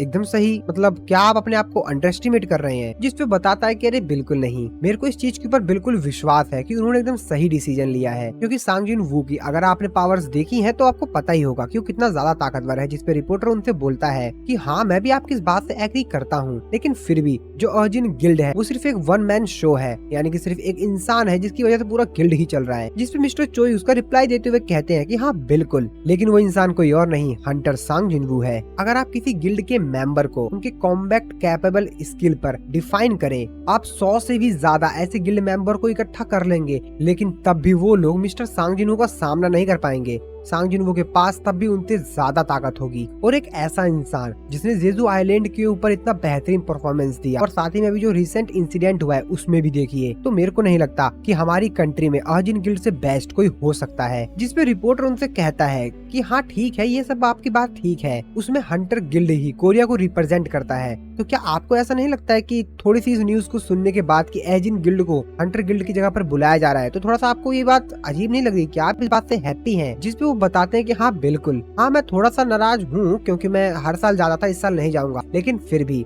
मैं इस बात से बहुत ज्यादा खुश हूँ कि मिस्टर सांग जिनवू जा रहे हैं। मैं इस चीज के ऊपर प्राउड फील कर रहा हूँ और हम सभी लोग हंटर्स के ऊपर ही भरोसा करते हैं, क्योंकि हम लोग को नहीं मालूम कि कौन सा मॉन्स्टर कब आ जाए। हम इमेजिन ही नहीं कर सकते कि वो मॉन्स्टर कितना ज्यादा ताकतवर होगा। और सच तो ये है कि मेरा गिल्ड सिर्फ मिस्टर सांग जिनवू की वजह से यहाँ पर वापस जिंदा आ पाया। और सच बताऊं तो मेरे को भी काफी ज्यादा फील प्राउड हो रहा है कि मिस्टर सांग जिनवू को कोरिया का रिप्रेजेंटेटिव के तौर पर चुना गया है। मुझे भी काफी ज्यादा अच्छी फीलिंग हो रही है। और फिर ये कॉन्फ्रेंस खत्म हो जाते हैं, मिस्टर चोई वहाँ से वापस बाहर आ रहे होते हैं। तभी उनके हंटर गिल्ड का एक मेंबर जो होता है, असिस्टेंट उनको आके बताता है कि सर, मॉर्निंग में जो एक गेट अपीयर्ड हुआ था, हमको उस गेट के अंदर जाने की परमिशन मिल गई है। असल में वो एक ए रैंक का गेट है और हमने मेजर किया है, वो उतना ज्यादा हाई भी नहीं है, चिंता मत कीजिए आप। जिस पे कहते हैं ओ ये तो काफी बढ़िया है। मिस्टर चोई उससे पूछते कि अच्छा ये बताओ कि क्या अर्जुन गिल्ड ने परमिट के लिए दोबारा से अप्लाई किया, जिसपे बताता है कि नहीं सर, रिसेंटली तो उन्होंने ज्यादा कुछ अप्लाई वगैरह नहीं किया। तो सर असल में मिस्टर सांजिन को 4 दिन हो चुके हैं जापान से वापस आए हुए। तो बाकी सभी जो गिल्ड वगैरह है सियोल के, वो तो इस चीज के ऊपर सेलिब्रेट कर रहे हैं, लेकिन ज्यादा कुछ तो उन्होंने कुछ किया नहीं अभी तक। मिस्टर चोई भी अपने मन में ये सब कुछ सुनकर काफी ज्यादा खुश हो रहे होते हैं कि मिस्टर जिनवू वापस आ गया है, और वो इस चीज के ऊपर प्राउड फील कर रहे होते हैं कि जिनवू जापान जाकर वहाँ पे लोगों की जान बचाकर आया है और वापस कोरिया सेफली आ गया है। तभी उनका जो असिस्टेंट होता है वो उनको बताता है कि हमारे जो प्रॉफिट्स हैं वो लगभग 40% से बढ़ गए हैं, क्योंकि अर्जुन गिल्ड की तरफ से हम लोगों को कोई कंपटीशन ही नहीं आ रहा है। ये बात सुन के मिस्टर चोई थोड़ा सा दुखी होते हुए उसकी तरफ देखते हैं और कहते हैं कि मजे ले रहे हो क्या, जिसपे कहता है कि सॉरी सर, माफ कर दो सर। जिसपे मिस्टर चोई कहते हैं कि चलो कोई नहीं, ये सब छोड़ो। वैसे क्या एसोसिएशन इस सब चीजों के बारे में जानता है? मिस्टर चोई अपने मन में सोच रहे होते हैं कि रैंक रीअसाइनमेंट टेस्ट से पहले वो काफी सारे गेट को एक ही दिन में क्लियर कर दिया करता था, और जब से वो एक एस रैंक का हंटर बना है तब से तो वो अदर गिल्ड की जो टेरिटरीज हैं वहाँ पर भी गेट्स को क्लियर कर रहा है। और अभी जो रिसेंटली ही जापान के अंदर एस रैंक का डंजन ब्रेक हुआ था, वहाँ पर जितने भी मॉन्स्टर्स थे उन सभी को उसने अपने अकेले दम पर हराया है। तो शायद इसीलिए वो थोड़ा सा आराम कर रहा होगा, पर इसीलिए शायद वो थोड़ा सा शांत है। चलो कोई नहीं। इसके बाद हम लोग मिस्टर गो को देखते हैं, जिनके पास मिस्टर च्यूल आते हैं और वो मिस्टर गो को बताते हैं कि सर, चाइना से एक रिक्वेस्ट आई है, उन लोगों को मिस्टर सांजिनवू का डेटा चाहिए। जिसमें मिस्टर को उससे कहते हैं पर्सनल इन्फॉर्मेशन, जिसमें वो कहता है कि नहीं सर, पर्सनल इन्फॉर्मेशन नहीं चाहिए। मिस्टर को कहते हैं कि फिर क्या चाहिए? मिस्टर च्यूल उनको बताते हैं कि असल में उनकी रिक्वेस्ट में ये आया है कि वो लोग मिस्टर सांजिनवू से रिलेटेड जितने भी रिकॉर्ड्स हैं उनके रेड के ऑफिशियल रिपोर्ट्स, उन सभी की उन्होंने रिक्वेस्ट की है, वो सभी मांग रहे थे वो सब। जिसपे मिस्टर गो से कहते हैं अच्छा ऐसी बात है, लेकिन वो लोग एक टॉप रैंक हंटर की पर्सनल इन्फॉर्मेशन ना मांग कर, और तभी पूछते हैं कि लेकिन आखिरकार उन लोगों को मिस्टर सांजिनवू में इतना इंटरेस्ट क्यों आ गया? उन लोगों को वैसे ये मालूम ही होगा ना कि मिस्टर सांजिनवू किसी भी प्रकार का नेगोशिएशन नहीं करते किसी कंट्री से। जिसपे मिस्टर च्यूल मिस्टर गो को बताते हैं कि सर, ये जो रिक्वेस्ट आई है ये चाइनीज गवर्नमेंट की तरफ से नहीं आई है, एक्चुअली में ये एक इंडिविजुअल ने भेजा है चाइना से। जिसपे कहते हैं क्या इनकी इंडिविजुअल ने कौन है वो? जिसमें मिस्टर च्यूल उनको बताते हैं कि सर, ऐसा लग रहा है कि चाइना का जो 7 स्टार रैंक हंटर लिू जिगैंग है उसको मिस्टर सांजिनवू में थोड़ा सा इंटरेस्ट है, शायद वो मिस्टर सांजिनवू के बारे में काफी कुछ जानना चाहता है। तो एक्चुअली में दोस्तों, हमारे सोलो लेवलिंग के अंदर जो चाइना है वो बाकी जो इंटरनेशनल स्टैंडर्ड्स है उसको अडॉप्ट नहीं कर रखा है, उसने अपना खुद का रैंकिंग सिस्टम बना रखा है हंटर्स के लिए, हंटर की रैंकिंग के लिए। तो जैसा की जो बाकी कंट्री करती है, जो हाईएस्ट रैंक होती है किसी भी हंटर की वो 5 स्टार की होती है, लेकिन इन लोगों ने 7 स्टार दे रखा है, और उन्होंने 7 स्टार की जो रैंक है वो सिर्फ एक ही इंसान को दे रखा है, जो कि है हंटर लिू जिगैंग। जिसमें मिस्टर च्यूल से कहते हैं अच्छा तो वो लिू जिगैंग है जिसको कि मिस्टर सांजिनवू में इतना इंटरेस्ट आ रहा है। मिस्टर च्यूल आगे बताते हैं कि लिू जिगैंग जो है उसने जायंट टाइप के जो मॉन्स्टर्स है उनसे फाइट की थी, और इसीलिए शायद उसको हंटर सांजिनवू में थोड़ा सा इंटरेस्ट आ गया कि आखिरकार ये बंदा है कौन जिसने अपने अकेले दम पर सारे जायंट मॉन्स्टर्स को हरा दिया। वो सिर्फ कुछ से लड़ रहा था और मिस्टर सांजिनवू ने सबको निपटा ही दिया। मिस्टर गो अपने मन में सोचते हुए कहते हैं ताकतवर लोग ताकतवर के बारे में सोच रहे हैं, ये तो काफी इंटरेस्टिंग है। और फिर मिस्टर गो मिस्टर च्यूल से कहते हैं कि इस रिक्वेस्ट को रिजेक्ट कर दो और या उसको सिर्फ एक रो डेटा भेज दो। इस तरफ हम लोग सेवेंजर्स गिल्ड को देखते हैं, जहाँ पर थॉमस एंड्रे की जो असिस्टेंट होती है वो उसको आके बताती है हंटर सांजिनवू शायद कल तक यूएस में आ जाएंगे। थॉमस एंड्रे कहता है ओ कोई बात नहीं, और तभी यहाँ पर कोई आता है जो कि थॉमस एंड्रे से कहता है कि सर आपने मेरे को कॉल किया था। तो असल में ये कोई और नहीं, ये एस रैंक का हंटर वांग डोंग सू होता है। वांग डोंग सू को देखते हुए थॉमस एंड्रे कहता है ओ परफेक्ट टाइम, मेरे को तुमसे कुछ बात करनी थी, बहुत ज्यादा इंपॉर्टेंट बात। जिसपे वांग डोंग सू कहता है हाँ बोलिए। थॉमस एंड्रे उससे कहता है कि ठीक है मैं डायरेक्टली पॉइंट पर आता हूँ, सांजिनवू से भिड़ने की कोशिश मत करना, उससे कोई भी लफड़ा नहीं चाहिए मेरे को। अब ये बात सुनकर वांग डोंग सू तो अंदर ही अंदर भाई काफी ज्यादा गुस्सा होता है, मतलब उसका तो दिमाग खराब होता है कि ये क्यों बोल रहा है मेरे से ये। थॉमस एंड्रे उससे कहता है कि मैं जानता हूँ तुम्हारे भाई और हंटर सांजिनवू के बीच क्या हुआ था, मेरे को पता है कि तुमको उसके ऊपर शक है, और मुझे ये भी मालूम है कि तुम आखिरकार उसके साथ क्या करना चाहते हो। जिसपे वांग डोंग सू से कहता है कि लेकिन तभी थॉमस एंड्रे उसके ऊपर चिल्लाते हुए कहता है कि शांत, मैंने तुम्हें बोलने की परमिशन कब दे दी। अब इतनी तेज चिल्लाते हुए देखकर वांग डोंग सू भी थोड़े समय के लिए डर सा जाता है, उसको भी थोड़ी सी मतलब अजीब सी फीलिंग होने जाती है। बेसिकली वो डर जाता है उससे काफी ज्यादा। थॉमस एंड्रे की जो असिस्टेंट दूर खड़ी है, सब कुछ देख रही होती है, वो भी अपने मन में सोचते हुए कहती है कि शांत हो जाओ, अपना मुंह बंद रखो। ऐसे बहुत ही कम लोग हैं जिनको कि थॉमस एंड्रे ने टॉप रैंक के हंटर होने के बाद भी उनको वार्न किया है, वो भी इतनी बुरी तरीके से। लेकिन फिर भी जो ये इंसान है वांग डोंग सू, ये हंटर सांग जुनवू के खिलाफ बहुत ही ज्यादा गुस्से में है। थॉमस एंड्रे वांग डोंग सू के कंधे पे हाथ रखते हुए कहता है, हंटर सांग जुन से भिड़ने की कोशिश मत करना, उसको हाथ भी मत लगाना, अपने विला में जाओ और वहाँ पर आराम से एंजॉय करो अपने ब्रेक को। मुझे पता है कि तुम मेरी इस बात को अच्छे से समझोगे और मानोगे भी मिस्टर वांग डोंग सू।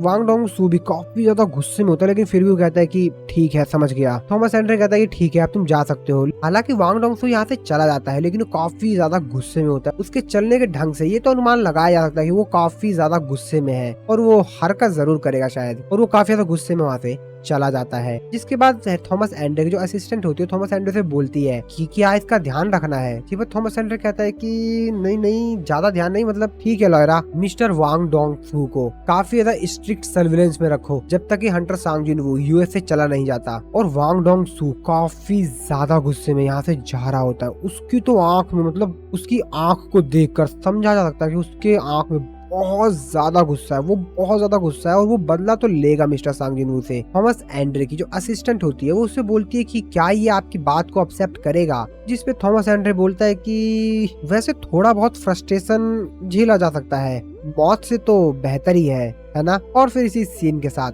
हमारा ये वाला जो एपिसोड है वो खत्म हो जाता है। तो मिलता हूँ मैं आपको अपनी नेक्स्ट वीडियो में।